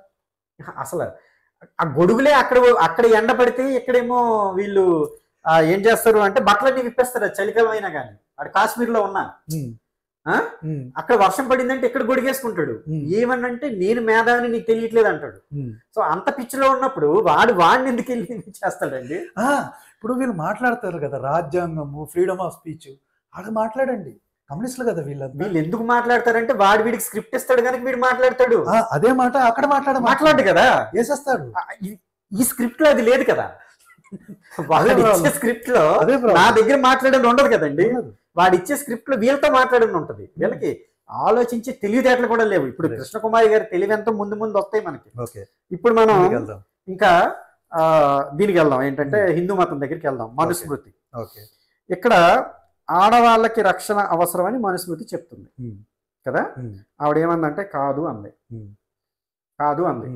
కాదు అంటూనే అక్కడ మాట్లాడిన మాటలు ఏంటంటే, మీరు ఒక ఎగ్జాంపుల్ ఏదో తీసుకొచ్చారు. ఎవరో ఒక అమ్మాయికి ఆమె చెప్పిందని మీరు కౌంటర్ చేశారు. ఇప్పుడు వాళ్ళ తల్లి రక్షణ ఉండుంటే ఆమె చనిపోయి ఉండేది కాదు కదండి. ఆవిడ అసలు చాలా మేధావులు ఏం మాట్లాడిందంటే, అసలు వాళ్ళ తండ్రి చచ్చిపోవడం వల్ల కదండి ఆవిడ చనిపోయింది. ఇప్పుడు ఆ తల్లికి రక్షించాల్సిన అవసరం ఏర్పడింది అంది. అంటే అక్కడ దాని ఉద్దేశం ఏంటి? అక్కడ తల్లి ప్లేస్ లో తండ్రిని పెట్టు. ఈవిడ చేసిన పని అది. ఇప్పుడు తండ్రి రక్షణ అవసరం అని చెప్తుంది ఆవిడ. అంటే మనుస్మృతి కరెక్ట్ అంటుంది. ఇప్పుడు మనం మాట్లాడాల్సింది ఏంటంటే, అసలు ఎందుకు ఆడవాళ్ళకి రక్షణ కావాలి? ఎప్పుడన్నా అది ప్రకృతి సహజం. అది ఆడవాళ్ళు అనేవాళ్ళు ఫిజికల్ గా మగవాళ్ళ కన్నా కాస్త డెలికేటెడ్ గా ఉంటారు. అది ఆ కాలమైనా ఈ కాలమైనా ఎప్పుడైనా.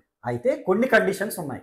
ఏంటా కండిషన్స్ అంటే, ఆవిడ ఏమైనా మార్షల్ ఆర్ట్స్ నేర్చుకొని ఉన్నా, లేదా ఈ అబ్బాయి ఏమైనా వీక్గా ఉన్నా, లేదా ఆ అమ్మాయి ఏమైనా బలిష్టంగా ఉన్నా, లేదా ఆ అమ్మాయి ఏమైనా మిలిటరీ ట్రైనింగ్ పొందినా, ఇలాంటి స్పెషల్ కండిషన్స్ ఉంటే మనం ఓకే ఆవిడకి రక్షణ అవసరం లేదు అని మనం చెప్పగలం.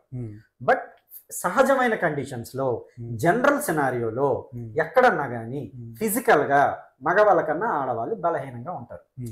ఎమోషనల్ పరంగా ఆడవాళ్ళు చాలా స్ట్రాంగ్. ఇప్పుడు అవి మీరు అందరూ సమానులే అంటారు, ఎవరెవరితోని సమానం ఉండరండి. ఎందులో అని మనం అడగాలి. ఎందులో సమానం, ఎందులో కాదు. ఎందుకంటే ఏది ఎప్పుడు దేనికి సమానం ఉండదు. సో అది చూసే చెప్పాడు. మనం ఆడవాళ్ళకి ఉండాలి ఆ రక్షణ. లేదు అనుకోండి, ఇప్పుడు ఆవిడ బలహీనంగా ఉంది, ఇప్పుడు ఇంకా ఇది ఆవిడ ఎగ్జాంపుల్స్ ఇచ్చేస్తుంది. మనువుకి సపోర్ట్ చేస్తూ ఆవిడ ఎగ్జాంపుల్స్ ఇచ్చేస్తుంది. అరే తల్లిదండ్రులు ఉండేటప్పుడు కూడా ఎన్ని ఏంటది రేపులు జరుగుతున్నాయండి అని అంటుంది. అని నా క్వశ్చన్ అది, ఎందుకు జరుగుతున్నాయి? ఆవిడ అంత బలవంతురాలు అయితే వచ్చిన 2 లాగ్ పంపించవచ్చు కదా. మరి ఎందుకు జరగట్లేదు? అది మనువు ఎందుకు అబద్ధం చెప్పాడు అని అంటది ఈవిడ, తప్పు చెప్పాడు అంటది ఈవిడ. మళ్ళీ మను అటు గారిని పక్కేమో support అన్ని చేస్తుంది. ఆ, ఈ, మను గారిని support ఆ, చేస్తుంది. మను అంటే ఆవిడ మైండ్ లేదా అసలు, నాకు అర్థం కావట్లేదు. సరే ఇంకో మాట కూడా చెప్దాం. అక్బర్ని చాలా గ్లోరిఫై చేశారు కమ్యూనిస్టులు.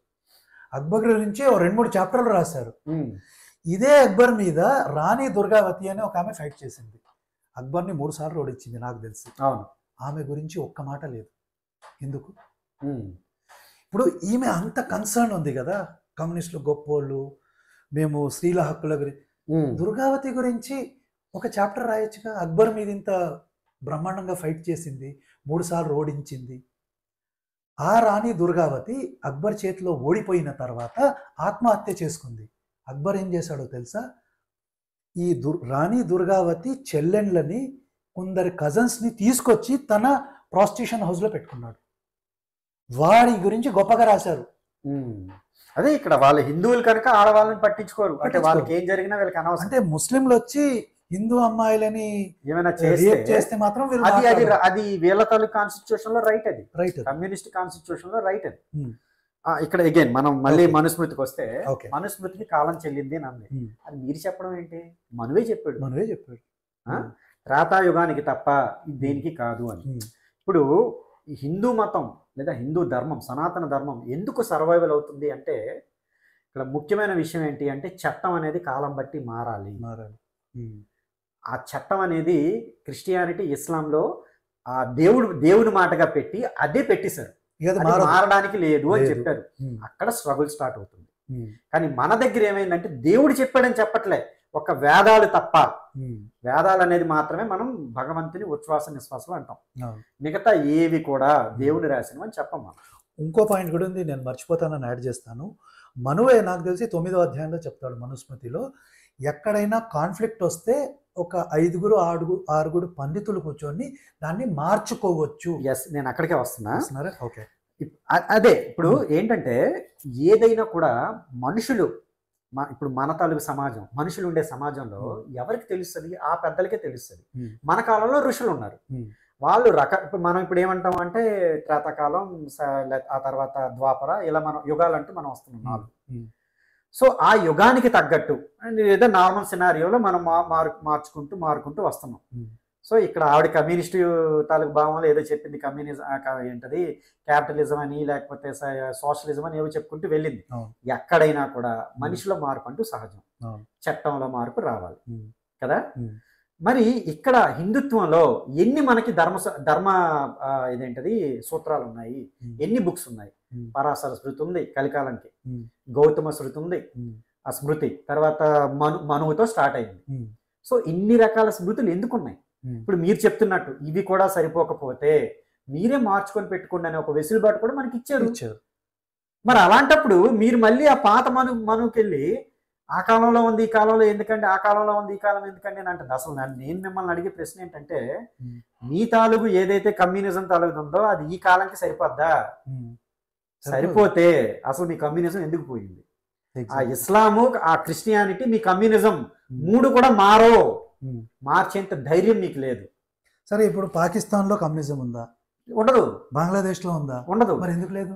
చైనాలో ఇస్లాం ఉందా? లేదు. ఉండదు. వాడిని వీడొంచనివ్వడు, వీడిని వాడొంచనివ్వడు, ఇద్దరు కలిసి మన మీద పడతారు. ఇప్పుడు బంగ్లాదేశ్ లో అండి మొన్న ఏవైతే మన హింసాకాండ జరిగింది కదా, ఇక్కడ కమ్యూనిస్టులు ఎంత చించుకున్నారు. అరే బంగ్లాదేశ్ లో ఏం జరుగుతుంది అన్నారు. కానీ అంటే ఎలా? ఇండైరెక్ట్ గా, అంటే మనల్ని తిడుతూ అక్కడేం కాదు అవన్నీ చిన్న చిన్న గొడవలే అన్నారు. గొంతు చించుకోవడం అంటే అది నేను అనేది అక్కడ హిందువుల మీద కాదు. కానీ అక్కడ అదే ముస్లిమ్స్ కమ్యూనిస్టులని పైన కాలు కింద బుర్ర పెట్టి వేలాడి తీసి చంపారు. దాని గురించి ఒక్క కమ్యూనిస్ట్ కూడా ఇక్కడ ఎందుకు మాట్లాడలేదు? అరే కనీసం మీ అన్నదమ్ములు చంపారు రా, మా గురించి వదిలేయండి. అండర్స్టాండింగ్ పోతుంది, అండర్స్టాండింగ్ డిస్టర్బ్ అవుతుంది. మరి అప్పుడు కృష్ణకుమారి గారు ఎందుకు రాలేదు? అమ్మ కష్టమైన ఎందుకు మాట్లాడతామండి మేము? అంటే బంగ్లాదేశ్లోని కమ్యూనిస్ట్ సోదరుడు చచ్చిపోయినా పర్లేదు, హిందువులు చచ్చిపోయారు, మీకు ముస్లిమ్స్ అంత ఇష్టం.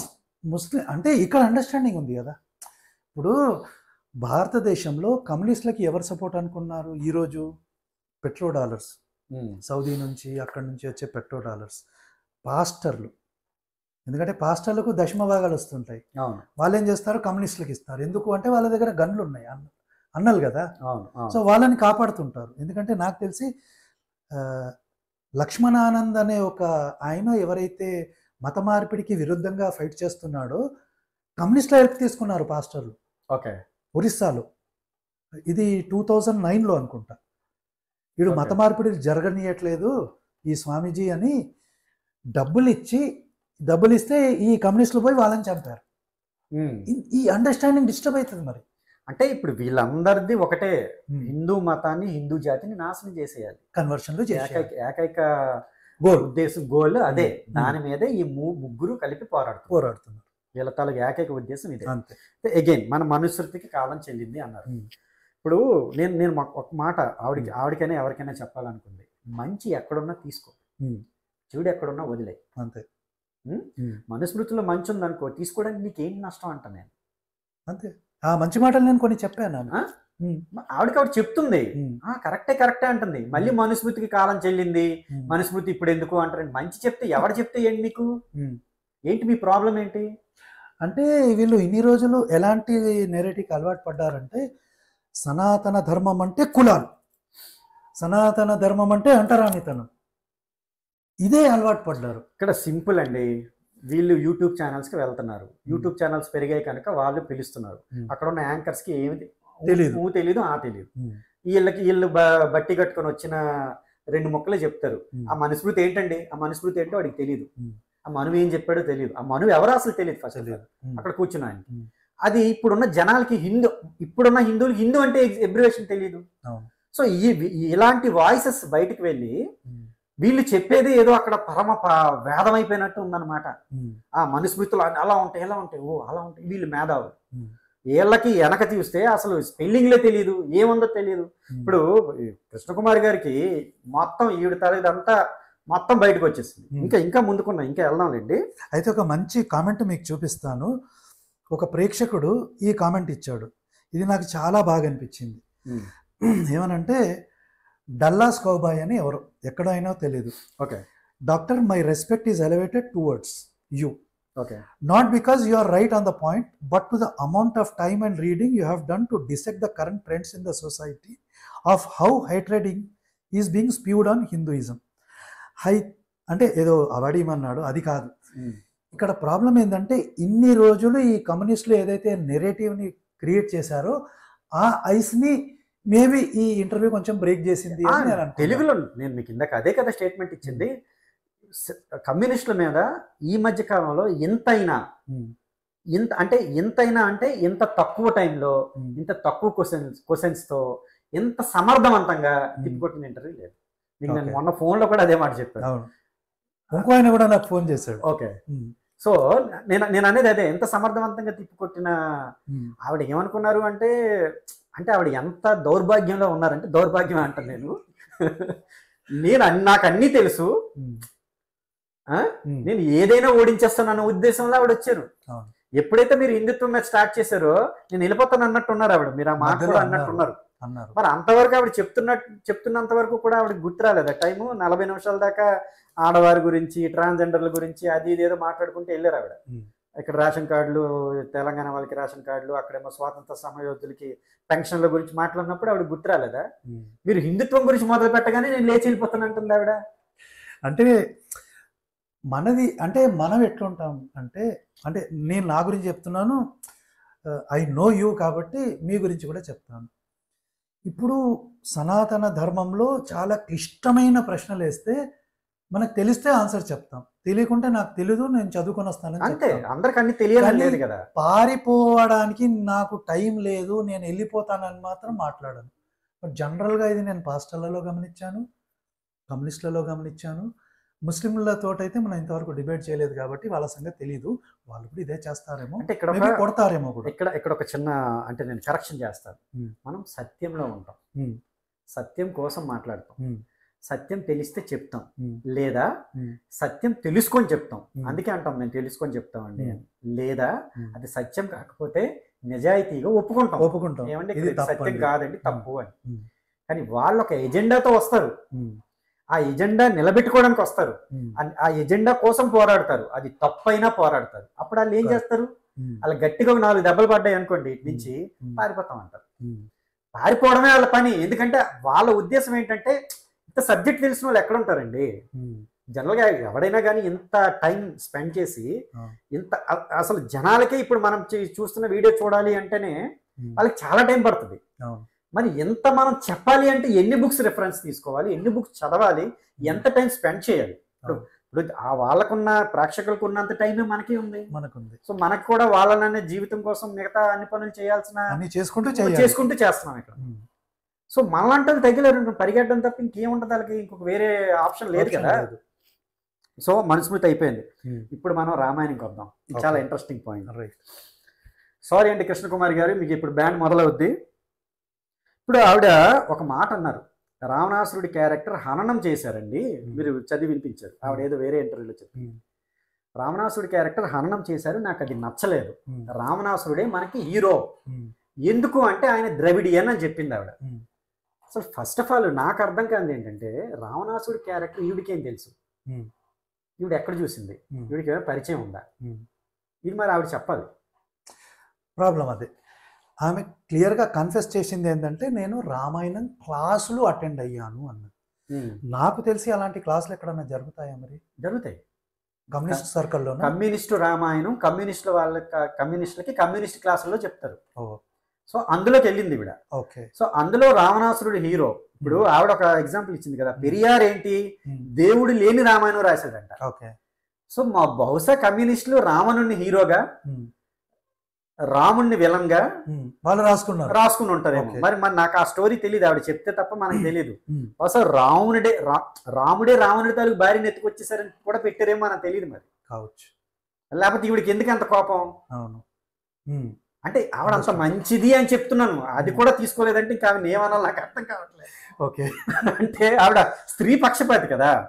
ఇప్పుడు రావణుడు ఒక స్త్రీని అపహరించాడు అన్నా కూడా ఆవిడకి కోపం రావట్లేదు, నేను ఇంకా రావణుడినే సమర్థిస్తాను అంటే నేను ఆవిడని ఏమనాలి చెప్పండి? అది కష్టమైన. అందుకే ఆవిడ్ని కొంచెం మంచిగా చెప్పాలని నేను ఈ మొక్క చెప్పాల్సి వచ్చింది. ఓకే. అయితే ఇప్పుడు ఈవిడ ఏమందంటే, ఆర్య సంస్కృతి నాకు ప్రామాణికం కాదండి, ఆయన ద్రవిడియన్ కనుక మనకి దేవుడు రావణుడే అని చెప్పింది. అయితే అమ్మ కృష్ణకుమారి గారు, మీకు ఒక క్వశ్చన్. మీకు నార్త్ ఇండియన్ దానికి తర్వాత వస్తా. ద్రవిడియన్ కనుక చెడ్డవాడైనా వాడిని మనం, అంటే మనవాడు కనుక మీరు అన్నట్టు మనవాడైతే చెడ్డవాడైనా కూడా వాడిని మనం సమర్థించాలా? నిజానికి వాడు దూరం వాడైతే మంచివాడైనా కూడా వాడిని దూరం పెట్టాలా? ఇది నా ఫస్ట్ క్వశ్చన్. సెకండ్ క్వశ్చన్, మరి రావణుడు మనవాడు కదా, మరి వాడిని మనం సపోర్ట్ చేయాలని మీరు గోల్డెన్ వర్డ్స్, మీ గోల్డెన్ నోట్తో చెప్పారు కదా, మరి ఎక్కడో రష్యాలో పుట్టిన కమ్యూనిజాన్ని మీరు ఎందుకు పాటిస్తున్నారండి? పక్కనున్న నార్త్ ఇండియన్స్ మీకు పడరు, మరి ఎక్కడో ఉన్న రష్యన్స్ తెచ్చిన కమ్యూనిజాన్ని మీరు ఎందుకు పాటిస్తున్నారు? మరి అదే నోట్తో మీరు ఆన్సర్ ఇవ్వాలి కదా. అందులో మంచి ఉందా చెడు ఉందా మీకు సంబంధం లేదు కదా. ఇప్పుడు రాముడు మంచోడైనా మీకు సంబంధం లేదు, రావణుడు చెడ్డవాడైనా మీకు సంబంధం, ఎందుకంటే మీ ప్లేస్ కి సంబంధించిన వాడని మీరు చెప్తున్నారు. రైట్. సో కమ్యూనిజంలో మంచో చెడ్డ ఉందా అనేది పక్కన పెట్టొద్దాం ప్రస్తుతానికి. అసలు వాడు ఎవడు కమ్యూనిస్ట్ ఎవడు వాడు? లెనిన్ ఎవడు, స్టాలిన్ ఎవడు, లేకపోతే మార్క్సిస్ట్ మావో ఎవడు? నోరే తిరగట్లేదు నాకు. వాడిని తీసుకొచ్చి మీరు ఎందుకు అవన్నీ ఇక్కడ మాకు సిద్ధాంతాలు చెప్తున్నారు? సరే, వాడు మీకు ఎలా దేవుడయ్యాడు, వాళ్ళు ఎలా అయ్యారు? ఆ పాయింట్కి వస్తే, ఇప్పుడు మావో ఒక 10 కోట్ల మందిని చంపాడని అంటున్నారు, మరి ఇండియాలో మీరు ఆ మారణోమం ఎప్పుడు చేస్తారు? వాళ్ళకి మన అవకాశం ఇవ్వట్లేదు, లేకపోతే అది కూడా చేస్తారా? ఖచ్చితంగా చేస్తారు. అయితే మీరు ఆర్య ద్రవిడ సిద్ధాంతం గురించి ఆవిడ ఎత్తినప్పుడు మీరు చాలా నేగ్గా ఖండించేశారు. అంబేద్కర్ గురించి చెప్పి ఇప్పుడు అది లేదండి అని చెప్పారు. ఆవిడకు షాక్ పడిపోయింది అక్కడ. ఎక్కడి నుంచి ఆవిడకి షాక్ స్టార్ట్ అనమాట. అప్పుడు ఆవిడ ఏమందంటే, ఉత్తర దక్షిణ భారతదేశం గురించి ఆవిడ తీసుకొచ్చింది.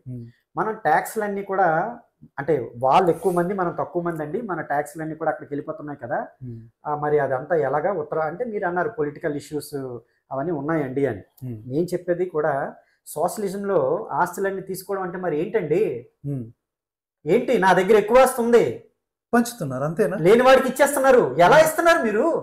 అది మంచిదే. మరి ఇప్పుడు మరి వాడి దగ్గర లేదు, నా దగ్గర నుంచి తీసుకుని వాడికి ఇస్తున్నారు, అది ఎలా తప్పంటారు మీరు? ఈ పాయింట్ నాకు గుర్తు రాలే. ఓకే, బాగుంది. ఇప్పుడు ఉత్తర భారతదేశం వాడు ఎక్కువ వాడండి, ఉమ్, ఎక్కువ మంది ఉన్నారు. ఉమ్, దక్షిణ భారతదేశం వాళ్ళు తక్కువ మంది ఉన్నారు. సో నా డబ్బు అక్కడికి పోతుందని చెప్పి ఈవిడికి నచ్చట్లేదు అంది. మోదీ గారు కూడా కమ్యూనిస్టే మరి. కమ్యూనిస్టా కాదా అని కాదు, ఈవిడికి అదెందుకు నచ్చట్లేదు. ఉమ్, ఉత్తర భారతదేశం వాళ్ళు ట్యాక్స్ ఎక్కువే అంటే తీసుకుంటే మీకు ఎందుకు నచ్చట్లేదు, ఉమ్, కమ్యూనిస్ట్ పార్టీలో లేనివాడి దగ్గర నుంచి మీరు అంటే ఉన్నవాడి దగ్గర నుంచి తీసేసుకొని లేనివాడికి ఇస్తే ఉమ్. మీకు ఎందుకు నచ్చుతుంది. లాజికే. అంటే మీరు ఎంత అనుకూలంగా మాట్లాడుతున్నారు, ఎంత అనుకూలంగా దేన్నైనా తిప్పుతున్నారు. తర్వాత ఎక్కడ ఆవిడ ఇంకొక స్టేట్మెంట్ ఇచ్చింది, ఓకే, జాతులు మతాలు రాజకీయాలన్నీ కలిసికట్టుగా వస్తాయండి, వాటిని మనం పట్టించుకుంటే అంతే అన్నట్టు మాట్లాడింది. నాకు ఇక్కడ ఎగైన్ ఒక క్వశ్చన్, ఓకే, జాతి మతం పాలిటిక్స్ చెడ్డమనే చెప్తున్నావు, మరి నువ్వెందుకమ్మా జాతిని పట్టుకున్నావు? అదే పాయింటే, అదే పాయింటే. అసలు ఉత్తర దక్షిణ అనేవి నీకు ఎందుకు వచ్చాయి? అసలు ఈ ఉత్తర దక్షిణ ద్రవిడ అనే సిద్ధాంతం భారతదేశంలో ఎక్కడ? ద్రవిడ గురించి నేను చెప్తాను, ముందు ఉత్తర దక్షిణ అనే దాని గురించి అసలు ఎందుకు వచ్చింది, అవునా? అంటే నీకు అవసరం అయినప్పుడు అదే రాజకీయ నాయకులు ఏదైతే చేస్తున్నారో అలానే నువ్వు మరి ఉత్తర దక్షిణ తీసుకొచ్చావు కదా, డివైడ్ అండ్ రూల్. ఒకే దేశం అని నువ్వు ఎందుకు? అసలు మీ కమ్యూనిస్టులు ఎప్పుడు అనుకున్నారు ఒక దేశం అని? అదే కదా గౌతమ్ అధికారి చేశాడు, నువ్వు అదే చేస్తున్నావు. ఎగ్జాక్ట్లీ. ఇప్పుడు ద్రవిడ ఈ ద్రవిడియన్ అనేది తెలంగాణలో ఉన్న మనకి ద్రవిడియన్ మనం ఎలా అవుతామండి? ఇవిడ అయ్యాము అంటుంది, ఎలా అవుతాం మనం? నిజానికి ఆ కాలంలో విభజించి పాలించే టైంలో బ్రిటిషర్స్ తీసుకొచ్చారు సౌత్ వాళ్ళంతా ద్రవిడియన్స్ అని. మనకి చెప్పారు, కర్ణాటకకి చెప్పారు, కేరళకి చెప్పారు, తమిళనాడుకి కూడా చెప్పారు. అయితే చిన్న కరెక్షన్ ఇస్తాను బాస్, ఆదిశంకరులు కూడా ద్రవిడ అనే పదాన్ని వాడతారు, కానీ ఆ ద్రవిడ అంటే టెక్నికల్గా అర్థం ఈమె చెప్పిన అర్థం కాదు, మూడు పక్కల సముద్రం ఉన్న ప్రాంతము అని, అంతే తప్పించి అది ప్రాంతం తప్పించి సిద్ధాంతం కాదు. అంటే ఏ రకంగానైతే భారతదేశం అంటే భారతీయ సంస్కృతిని పాటించేవాళ్ళు, అది ఒక మతం కాదు, ఇట్స్ ఏ జియోలాజికల్ లొకేషన్. నేను అక్కడికే వస్తున్నా. ఇప్పుడు తెలంగాణ అంటే ఏంటి? ఈ డెక్కన్లో ఈ ఈ స్థలాన్ని తెలంగాణ అన్నారు. ఇందులో ఎవడైతే ఉన్నాడో వాళ్ళని తెలంగాణ వాసులు అంటాం. అలానే తమిళనాడు ఏరియా ఆ ప్రాంతం కొంచెం ఆ టైంలో కొంచెం ముందు వెనక మీరు అన్నట్టు ఉండొచ్చు, బట్ బేసిక్లీ ఆ ప్రాంతంలో ఎవరైతే నివసించారో ఇక్కడ ఎగైన్ మీరు అంటున్నట్టు స్థలం బట్టి అక్కడ ద్రవిడియన్ అని పేరు వచ్చింది, కల్చర్ బట్టి కాదు. ఎగ్జాక్ట్లీ, కల్చర్ బట్టి కాదు. అసలు నార్త్ ఇండియాలో ఏం గుళ్ళు ఉన్నాయండి? సౌత్ ఇండియాకి వెళ్తే మనకు కనబడతాయి గుళ్ళు అంటే. ఎగ్జాక్ట్లీ. అదేంటది రామేశ్వరం, మరి రాముడు ఎవరు? ఉత్తరాది వాడు కదా, దక్షిణాదిలో అంత మంచి గుడి ఎందుకు కట్టారు? శంకరుడు ఎక్కడో కాశ్మీర్లో ఎందుకు స్థాపించాడు? ఇదేంటది పీఠం స్థాపించాడు అక్కడ. మీకు అక్కడ చూస్తే ఒక గుడి కూడా ఉంది, 1000 సంథింగ్ 1000 సంవత్సరాలు దాటింది అనుకుంటా. రీసెంట్ గా మోదీ గారు ఇనాగ్రేట్ చేశారు, అదే కదా ఆదిశంకరులది ప్లేస్. ఆదిశంకరుల తాలూకు సమాధి చేశారు. అది ఏమైంది అంటే అంతకు ముందు ఈ వరదలు వచ్చాయి చూసారా కేదార్నాథ్లో, అది పోయింది. అప్పుడు అక్కడ మళ్ళీ కొత్తగా కట్టి ఏం చేశారు. ఇది కాదు, ఇప్పుడు మనకి సరస్సు ఉంటుంది కదా, దాలేనా కాశ్మీర్లో ఆ సరస్సు అదే లేక్ పక్కనే కొండ మీద ఒక గుడి ఉంటుంది, అది ఆది శంకరాచార్యులు కట్టారు. దాని మీద ఒక ఇది కూడా ఉంటది, అంటే ఇప్పుడు ఏమంటారు స్తూపం కూడా ఉంటది ఆయన కట్టించినట్టు. దాన్ని బట్టి కూడా ఆయన ఏజ్ ఎంత అనేది కూడా మనకి తెలుస్తుంది. సో నేను అది చూశాను కూడా. సో నేను అదే అంటున్నాను, మరి దక్షిణాది వాడు అక్కడికి ఎందుకు వెళ్ళాడండి? సో మీరు ఏం చేస్తున్నారు? దేశాన్ని ఏం చేస్తున్నారు? విడగొడుతున్నారు. మీరు మాట్లాడేది ఏంటి? జాతి వద్దంటారు, జాతి గురించి మాట్లాడుతున్నారు. ద్రవిడియన్ అయితే రావణాసురుడిని కానీ క్యారెక్టర్ హననం చేసేసామంట. ఏం క్యారెక్టర్ హననం చేసామో ఒకసారి చెప్పానండి ఆవిడ్ని. అంటే ఇప్పుడు ఇది ఎలా ఉంది అంటే కాశ్మీర్లో నరమేధం చేశారు, కాశ్మీరీ హిందువుల మీద, పండితుల మీద. వాడు చేసింది ప్రాబ్లం లేదు, రాస్తే తప్పైంది అంటారు కదా, ఇది కూడా అలాగే ఉన్నట్టుంది. రావణాసురుడు ఇన్ని అమ్మాయిలని, స్త్రీలని, నాగజాతి స్త్రీలని ఎత్తుకెళ్ళాడు, వాళ్ళని వాడుకున్నాడు, వినకుంటే చంపాడు, అది తప్పు కాదు. కానీ మీరు రామాయణంలో రాసుకున్నారు కదా, దానివల్ల చరిత్ర హననం అవుతుంది. ఇది లాజిక్ అనిపిస్తుంది నాకు. అవ్వచ్చు. అయితే మీరు ఎగైన్ ఇక్కడ మనం మళ్ళీ ఈయన దగ్గరికి వస్తే, అసలు రావణాసురుడు ఆడవాళ్ళని తీసుకువెళ్ళాడు అనేది కూడా ఆవిడకి తెలియదని మనకి స్పష్టంగా అర్థమవుతుంది. రావణాసురుడి క్యారెక్టర్ ఏంటనేది ఒకసారి చెప్దాం అనుకుంటున్నాను. అంటే ప్రేక్షకులకి మీకు ఎలా తెలుసు. రావణాసురుడి క్యారెక్టర్ ఏంటంటే, ప్రపంచంలో ఏదైనా పవర్ఫుల్దైతే అది వస్తువు అయినా మనిషి అయినా ఏదైనా ఆయన తీసేసుకుంటాడు. అది మంచిగా అడుగుతాడు, లేదా భయపెడతాడు, లేదా ఫైట్ చేసైనా లాగేసుకుంటాడు దౌర్జన్యంగా. అంత మంచి క్యారెక్టర్ వీడికి నచ్చుతుంది కృష్ణకుమారి గారికి. హ్యాట్స్ ఆఫ్ అమ్మ మీకు. అయితే ఇప్పుడు దీనికి ఎగ్జాంపుల్స్ కూడా మనం తీసుకున్నాం అనుకోండి. రావణుడి తాలూకు బ్రదర్ కుబేరుడు, ఆయన దగ్గర నుంచి పుష్పక విమానం లాక్కున్నాడు. అలానే ఎంతో మంది ఆడవాళ్ళని, ఇప్పుడు హనుమంతుడు లంక దగ్గరికి వెళ్ళిన తర్వాత నైట్ చూస్తాడు, అర్ధనగ్నంగా పడి ఉంటారు, నగ్నంగా పడి ఉంటారు. వాళ్ళంతా వివిధ దేశాల రాజులు బలవంతంగా వచ్చి తెచ్చేసిన వాళ్ళే వాళ్ళంతా. మరి అదంతా ఈ కృష్ణకుమారి గారి కళ్ళకి కనిపించలేదా?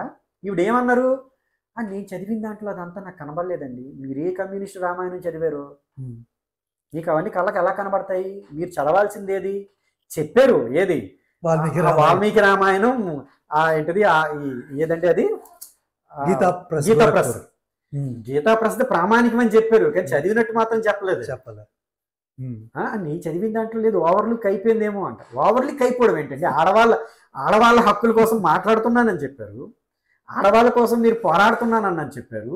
అంతమంది ఆడవాళ్ళని తీసుకెళ్ళాడనంటే అది నాకు ఓవర్లుక్ అయినట్టుందండి. మళ్ళీ ఆవిడ ఏమంటది, నా సీత చెప్పింది కదా, కనీసం నాకు గోరైనా చూడలేదు అని చెప్పి ఉంది కదా అని అంటుంది. గోరైనా చూడలేదని ఉంటే మరి అదే రామాయణంలో సీతను ఎలా తీసుకుని వెళ్ళాడు? జుట్టు పట్టుకొని ఏంటది గట్టిగా ఇలా ఆవిడ బలవంతంగా అణిచేసి, అది రియాలిటీ. అసలు వాల్మీకిని అక్కడ మెచ్చుకోవాలి.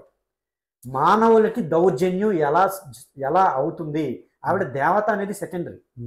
కానీ ఒక అంటే అత్యాచారాలు అనేవి ఎలా జరుగుతాయి, వాళ్ళకి ఏ విధంగా రాక్షసులు తీసుకొని వెళ్తారు, రావణుడి తాలూకు క్యారెక్టర్ ఏంటి అనేది వాల్మీకి చాలా బాగా రాశాడు.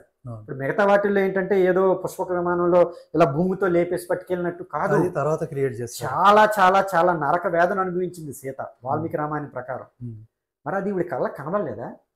అంటే అమ్మగారు చెప్పారు, నేను చదవలేదని చెప్పారు, క్లాసులు మాత్రమే అటెండ్ అయ్యారు. అంటే అందులో ఇవన్నీ ఉండవు. అవన్నీ ఎందుకు చెప్తారు? అవన్నీ చెప్తే మరి కమ్యూనిస్ట్ ఎందుకు ఉంటారు వాళ్ళు? ఇంకా ఏంటంటే మీరు ఒక 2-3 ఉదాహరణలు ఇచ్చారు. ఇప్పుడు మాంసాన్ని తినమని ఆవిడ ఒప్పుకోకపోతే, సీత ఒప్పుకోకపోతే, ఆవిడ మాంసాన్ని తినమని చెప్పి ఆ లంకలో ఆడ రాక్షసులకి చెప్పాడు ఆయన. తర్వాత రోజు అంటే ఈయన గురించి మంచి మాటలు చెప్పమన్నాడు, ఆవిడ వినకపోతే టార్చర్ చేయమని చెప్పాడు. పాపం అన్ని రోజులు ఆవిడ టార్చర్ అనుభవిస్తూనే ఉంది. మరి అదంతా కూడా అత్యాచారాల కిందకి రావా? మరి ఇవన్నీ కూడా ఎలా ఈవిడ క్యారెక్టర్ హననం మనం చేసామా? ఆ క్యారెక్టర్ చెప్తున్నాయింది, ఇంకా అందులో మనం హననం చేయాల్సింది ఏముందండి? ఆవిడకి రావణాసుడి తల్లి క్యారెక్టర్ని హననం చేస్తుంది ఎవరంటే కమ్యూనిస్టులు. ఒక చెడ్డవాడిని మంచివాడిగా చూపిస్తుంది ఎవరంటే కమ్యూనిస్టులు. వాళ్ళకేం కొత్త? ఔరంగజేబు మంచోడు, Tipu Sultan rocket scientist, Burhan వాని టీచర్ కొడుకు. ఈ రోజు దేవుడు ఎలా అయ్యాడమ్మా? ఇంతమంది ఆడవాళ్ళని చెరిచినందుకు అయ్యాడా? ఎంతమంది ఆడవాళ్ళని పట్టుకెళ్ళినందుకు అయ్యాడా? ఎంతమంది ఆడవాళ్ళని మీద అఘాయిత్యాలు చేసినందుకు అయ్యాడా? ఇంతమంది ఆడవాళ్ళ మీద అత్యాచారాలు చేసినందుకు అయ్యాడా? నువ్వేం పోరాడతావు ఆడవాళ్ళ గురించి ఎంత హిపోక్రసీ మనసులో పెట్టుకొని? ఎలా మాట్లాడతావు, ఎలా చేస్తావు? అసలు నోటికి సిగ్గుండాలి. కనీసం కడుపుకి అన్నం తింటున్నావా గడ్డి తింటున్నావా అనేది కూడా ఉండాలి ఎవరైనా కానీ. మనిషి పుడితే నార్మల్ వాళ్ళకే, నార్మల్ స్క్రిప్చర్స్ ప్రకారం దాన్ని ఖండించాలి. మీరు ఏ నోటితో చెప్తారు? ఒక తప్పు జరిగిందంటే తప్పు అని చెప్పాలి, ఒప్పు జరిగిందంటే ఒప్పు అని చెప్పాలి. రాముడు ఏం చేశాడండి? రాముడు కేవలం వేరే ప్రాంతం వాడైతే మనకి దేవుడు కాదంట. ఆవిడని అసలు ఏమనాలో కూడా నాకు అర్థం కావట్లేదు. దాని ప్రకారం మావో కూడా వీళ్ళకి దేవుడు కాదు, స్టాలిన్ కాదు, లెనిన్ కాదు, ఒక కార్ల్ మార్క్సే కాదు. నీతి జాతి లేదండి వీళ్ళకి, నీతి జాతి లేదు. అంటే వీళ్ళకి నోటికి నాలికి నరం లేదంటారు చూసారా? ఇది నా మాటలు కాదయ్యో, మా భాస్కర్ కిల్లి మాట. నాది. రమ్మనండి, డిబేట్కి రమ్మనండి ఆవిడ్ని. ఓకే, డిబేట్కి రమ్మనండి. ఆవిడ మాట్లాడిన ఒక్కొక్క మాటకి నేను ఆన్సర్ ఇస్తాను. రమ్మనండి ఆవిడ్ని. ఇది ఈవిడికనే కాదు, ఇలా మాట్లాడిన ఎవరికైనా నాకైనా వర్తిస్తాయి ఈ మాటలు. ఇప్పుడు ఆవిడ ఇప్పుడు ఆవిడతో వచ్చిన ప్రాబ్లం ఏంటో నేను చెప్పనా, జస్ట్ ఆవిడని ఒక చూపిస్తున్నాను అంతే. సమాజంలో మంచి వ్యక్తిగా చలామణి అయ్యి, సమాజంలో మేధావిగా చలామణి అయ్యి, ఒక వర్గం మీద విషం కక్కుతుంది ఆవిడ. ఒక వర్గం మీద తప్పు అంటే తప్పు కింద చూపిస్తుంది ఆవిడ. ఒక దుర్మార్గుడిని చెడ్డ చేశామని మనల్ని చూపిస్తుంది ఆవిడ. దీని మీద మాట్లాడకపోతే ఇంక నేను ఎక్కడ కూర్చొని ఎందుకు, నేను కమ్యూనిస్ట్ అవుతున్నప్పుడు. That is called gas lighting అంటారు దాన్ని. ఇప్పుడు ఆవిడ లాంటి పని ఇప్పుడు ఆవిడకి నేను అనకపోతే నేను కూడా కమ్యూనిస్ట్ అవుతాను. ఆవిడ చేసిన పని నేను అవుతాను. మరి ఆవిడకి నాకేం తేడా? That is true. ఇక్కడ ఆవిడని నేను పర్సనల్గా ఏమీ అనట్లేదు, బూతులు మాట్లాడట్లేదు, ఆవిడ నాలెడ్జ్కి నేనేమీ అనట్లేదు, ఆవిడ వయసుని నేనేమీ అనట్లేదు, ఆవిడ పాయింట్స్ని నేను అంటున్నాను, ఆవిడ తాలూకు హిపోక్రసీని నేను అంటున్నాను, ఆవిడ తాలూకు దుష్ట బుద్ధికి నేను అంటున్నాను. ట్రూ కాదు అంటారా? డిబేట్కి రమ్మనండి, మాట్లాడదాం. ఒక్కొక్క పాయింట్ పెట్టుకొని నేను ఏదేం మాట్లాడాను ఆవిడ నోట్ చేసుకోమనండి, ఆవిడ చెప్పిన పాయింట్స్ గురించి మాట్లాడమనండి, నేను చెప్పిన పాయింట్స్ గురించి కూడా మాట్లాడమనండి. ఒక డిబేట్ పెట్టుకుందాం, తేలే వరకు మాట్లాడదాం. నా తప్పైందంటే క్షమించమని వేడుకుంటున్నాను. ఆవిడ తప్పైతే ఏం చేస్తుంది ఆవిడ చెప్పమనండి. ఇంకా అవలే, ఇంకా ముందుకుంది. ఇక అయిపోయింది, రాముడి గురించి అయింది. ఇక మనం సతి దగ్గరికి వెళ్దామండి. డిబేట్లో ఇంకొక అల్టిమేట్ పాయింట్ ఏంటి అంటే, భలే కొట్టారు మీరు. ఇందాక నేను చెప్పాను సతీ, ఇది నాకు కూడా తెలియదు, ఎక్కడెక్కడ జరిగాయేమో అనే అంటే కొన్ని అభిప్రాయాలు నాకు కూడా ఉండిపోయాయి. ఎలా నాకే ఉన్నాయంటే ప్రేక్షకులకు ఎంతమందికి ఉండి ఉంటాయో, అంటే ఈ కమ్యూనిస్టులు ఎంతగా బుర్రలు తోల్చేశారో దీన్ని బట్టి అర్థమవుతుంది. ఎక్కడ ఆధారాలు లేవు అనేది చాలా క్లియర్గా చెప్తే, ఆవిడ ఒక మాట ఉంది. 1987లో రూప్ కన్వర్ అనే ఒక ఆవిడకి పంజాబ్లో సతి జరిగింది కదా, ఇది నిజమే కదా, అప్పుడే ఒక చట్టం తీసుకొచ్చింది కదా ఢిల్లీలో కాంగ్రెస్ ప్రభుత్వం, ఆబ్వియస్లీ తెచ్చింది కదా అంది. నేను ఆ కేసుని పరిశీలించాను. కేసుని పరిశీలిస్తే అసలు ఈవిడ స్టేట్మెంట్లే చదువుతుంది, కింద ఏంటనేది ఈవిడికి అనవసరం. ఈవిడలో ఉన్న ప్రాబ్లమే అది. స్టేట్మెంట్ చదివింది, కింద ఏం జరిగింది ఈవిడికి తెలియదు. అసలు యాక్చువల్గా ఏం జరిగింది అంటే, ఆ రూప్ కన్వర్ అనే ఆవిడ ఒక రాజ్పుతానా లేడీ. ఆవిడ అంటే 18 ఏళ్ల వయసు ఉన్నప్పుడు ఆమె భర్త పేరు మాన్ సింగ్ షికారియా ఏదో సమ్ పేరు. ఆయన ఈవిడికి 18 ఏళ్ళ వయసు ఉన్నప్పుడు చనిపోయాడు. అప్పుడు ఆయనకి మనకి శ్మశానంలో చేస్తాం కదా ఏవైతే ఉంటాయో అవన్నీ కూడా, ఆవిడ నడుచుకుంటూ వెళ్ళి ఆ తాలూకు ఆయన చితి మీదకి ఎక్కి ఆవిడ అంటే దహనం చేసేసుకుంది స్వచ్ఛందంగా. మొత్తం పబ్లిక్ చూస్తున్నారు. వాళ్ళు ఎంతగా అంటే దానికి ఇన్స్పైర్ అయ్యారు అంటే, ఆవిడ కనీసం బాధ కూడా పడలేదంటండి. ఆ మంటలు రేగుతున్నప్పుడు బాధ కూడా పడలేదు. ఇప్పుడు స్వచ్ఛందంగా వెళ్ళిన ఆవిడ నొప్పి పెడితే బయటకు వచ్చేయచ్చు కదా, కొంచెం తగిలినప్పుడు బయటకు వచ్చేయచ్చు కదా, కానీ ఆవిడ నిల్చుంది. బలవంతంగా చేస్తే అలా అవుద్దా? అవ్వదు కదా, పబ్లిక్ ఉన్నారు అక్కడ. సో పబ్లిక్ అక్కడ చూస్తున్నారు. అప్పుడు ఏమైంది అంటే, ఆవిడ అలా జరగడం వల్ల ఆవిడకి ఒక దేవుళ్ళ కొలిచారు వాళ్ళు. కానీ అది బాగా అంటే బయటికి బాగా ప్రాశస్త్యం చెందింది కదా. అప్పుడు ఏం చేసింది కాంగ్రెస్ గవర్నమెంట్, దీన్ని తీసుకొని దాదాపుగా ఒక 65 మంది ఎంతమందినోనండి మొత్తం అందరినీ తీసుకెళ్ళి కేసులు పెట్టి జైల్లో పెట్టింది.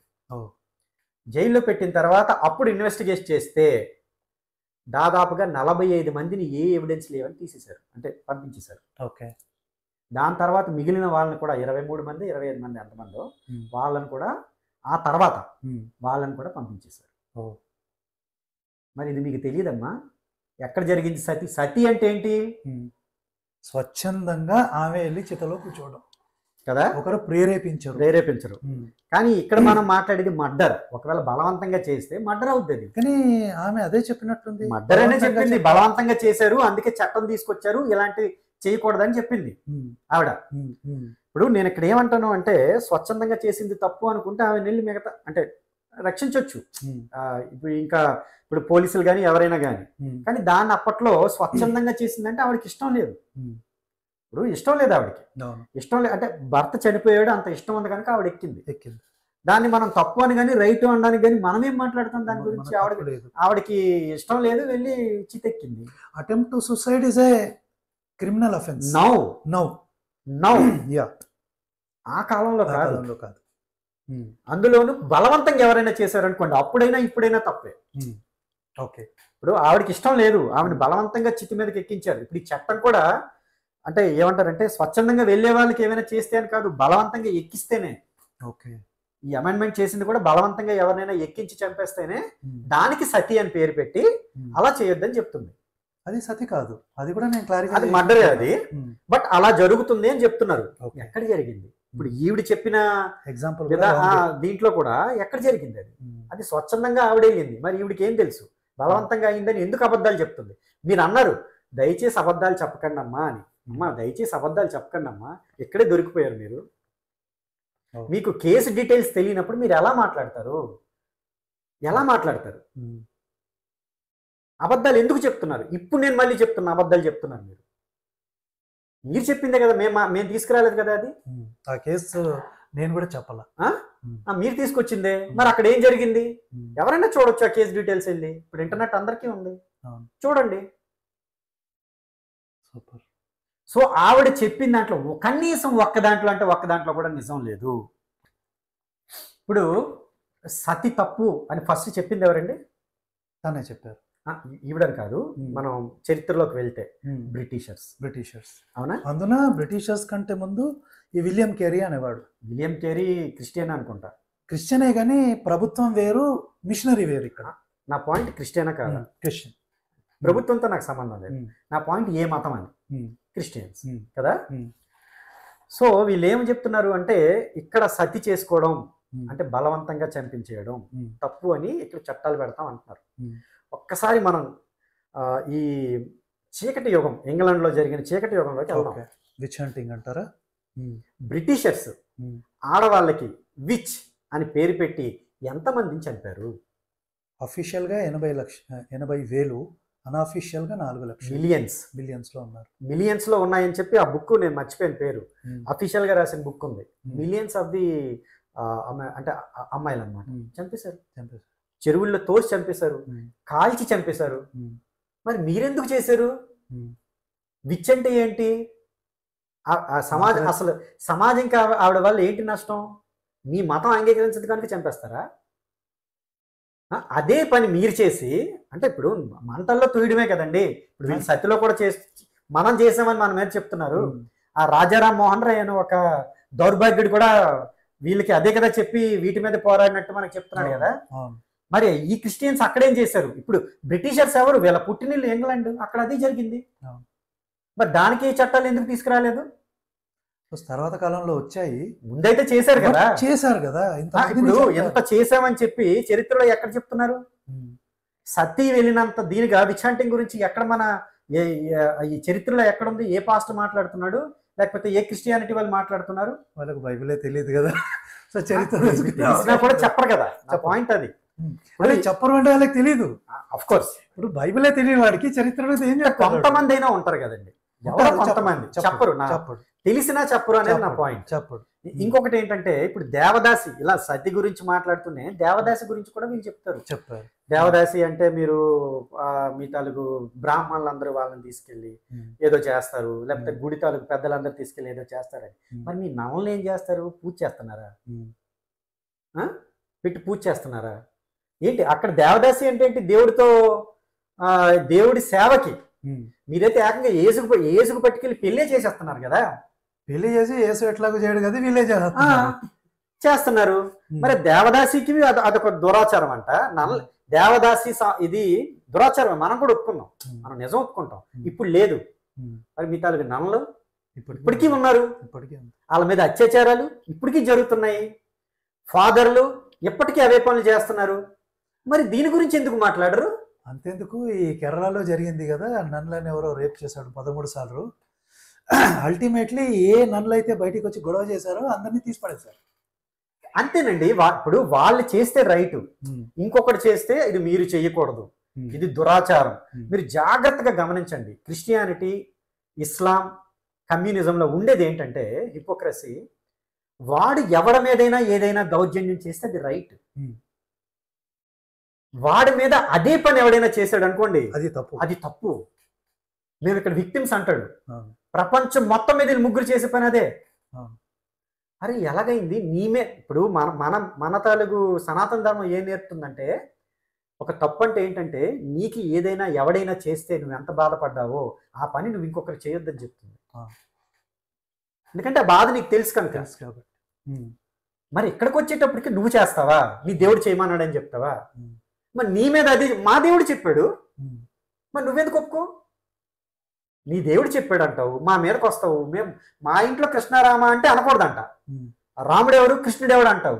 నీ ఏసేవడని మేము అడిగామనుకో, అది మా ఇంటికి వచ్చి బుక్ చూపించావు, అయ్యా ఇది కొత్తగా ఉంది ఇందులో ఏసేవాడు అంట, ఏసేవాడు అంటావా? ఎంత పని చేస్తున్నావు నువ్వు?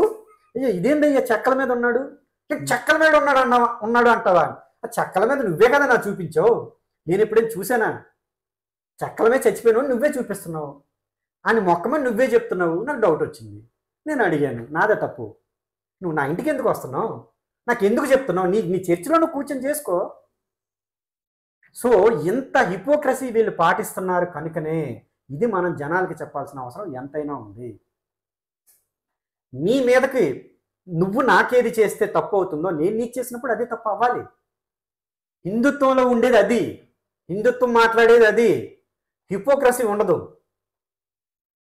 తప్పు అంటే ఏంటంటే మీరు నాకు చేసినా నేను మీకు చేసినా తప్పు అనే చెప్తుంది. కర్మ అనేది అందుకే వచ్చింది. కర్మ వీడి చేస్తే ఎక్కువ వాడి చేస్తే ఎక్కువ అని కాదు, కర్మ ఎవరిని వదలదు అనేది మాట కూడా మన దాంట్లోనే ఉంది. మరి మీరు ఎలాగా మీ స్వర్గానికి వెళ్తారంటే తిరిగి మీ మతం కానివాడిని వాడిని చంపేసి వాడు ఆస్తులు లాగేసుకుని వాడి తాలూకు అమ్మాయిలందరినీ లాగేసుకుంటే స్వర్గానికి వెళ్తాడని ఒక మతం చెప్తుంది. ఇంకొక మతంలో ఉన్న దేవుడైతే నాకు వాట కూడా ఇచ్చే అంటాడు. ఇదేం గోలా? ఎంత భయంకరమైన మతాలు ఉన్న సమాజంలో ఈరోజు హిందూ సమాజం ఉందండి. కానీ ఎవడు కళ్ళు తెరవట్లేదు, ఎవడు మాట్లాడట్లేదు. మాట్లాడేవాడిని నువ్వెందుకు మాట్లాడుతున్నావురా అంటారు. ఇలా అయితే ఎక్కడికి వెళ్తాం, ఏం చేస్తాం? ఎందుకు ఇవన్నీ ఆలోచించట్లేదు, ఎందుకు ప్రశ్నించట్లేదు? కనుక ఇది ప్రతి ఒక్కరు తెలుసుకోవాలని ఇంత టైం మేము పెట్టి దీని గురించి మేము మాట్లాడామండి. దయచేసి ఇది చాలా సబ్జెక్ట్తో నిన్నున్నది కనుక వీడియో మొత్తం కూడా ప్రతి ఒక్కరు కూడా చూస్తారని చెప్పి నేను ఆశిస్తున్నానండి. అలానే మరొకసారి భాస్కర్ రాజు గారికి ధన్యవాదాలు చెప్తున్నాను. ఎందుకంటే ఇందులో టైం స్పెండ్ చేయడమే కాదు, కృష్ణకుమారి గారితో కూడా చాలా మంచి ఇంటర్వ్యూ చేశారు. ఆవిడ తాలూకు ఏవైతే ఆ పన్నాగాలు ఉన్నాయి, ఏదైతే ఆవిడ మైండ్లో ఎంత ఏమంటారంటే దాన్ని చాలా మేధావి అనుకుంది కదా, మేధావితనాన్ని చాలా నీట్గా చాలా బాగా జనాల ముందు పెట్టారు. ఆ విషయంలో మరొకసారి నేను భాస్కర్ రాజు గారికి కృతజ్ఞతలు చెప్తున్నానండి. నాకు ఛాన్స్ వచ్చింది కాబట్టి పెట్టగలిగాను. ఇంకా ఫ్యూచర్లో కూడా అంటే కృష్ణకుమారి గారనే కాదు భాస్కర్, ఎవరొచ్చినా నేను ఇలాగే ఇంటర్వ్యూ చేస్తాను. పోతే మీరు నేను చేసే దాంట్లో ఎలా ఉంటుందంటే ఫ్యాక్ట్స్ ఆధారంగా మాట్లాడతాం. హిపోక్రసీని పక్కన పెట్టేస్తాం. సో ఏ హిందూ అయినా తప్పు చేశాడు ఖండిస్తాం మనమే ఫస్ట్ ఖండిస్తాం. అవును, వీళ్ళు అలా చేయరు. స్టాలిన్ మావోనేమో గొప్పోడు, కానీ ఒక్క ముస్లింని చంపిన హిందూ సమాజం మొత్తం దుర్మార్గం. ఇది అరే రాముడు పక్కన ఉంటాడు కనుక రాముడు చెడ్డోడు. రావణుడు ఎంతమంది ఆడవాళ్ళని అత్యాచారాలు చేసినా మన స్థలంలో ఉన్నాడు కనుక మంచోడు. వాడి క్యారెక్టర్ హననం చేసేసాం. వాడు తప్పు పనులు చేసినా రామాయణంలో రాసుకోకూడదు. వీడి తాలూకు ఆ కమ్యూనిజం ప్రకారం ఇంత ఏడి చచ్చింది అనమాట వీళ్ళ తాలూకు ఆ కమ్యూనిజం అనేది సిద్ధాంతం. సో మరోసారి భాస్కర్కి కూడా ధన్యవాదం చెప్తాము. ఎందుకంటే ఆ ఇంటర్వ్యూలోంచి కొన్ని ఫైనల్ డీటెయిల్స్ని అంటే వీడియో విని పాయింట్స్ రాసుకొని మనకు చెప్పడానికి ప్రయత్నం చేసిన భాస్కర్ని కూడా మనం ధన్యవాదాలు చెప్తాము. So thank you Bhaskar. మరోసారి మరో వీడియోతో మళ్ళీ కలుద్దాం. తప్పకుండా. జై హింద్. నమస్తే.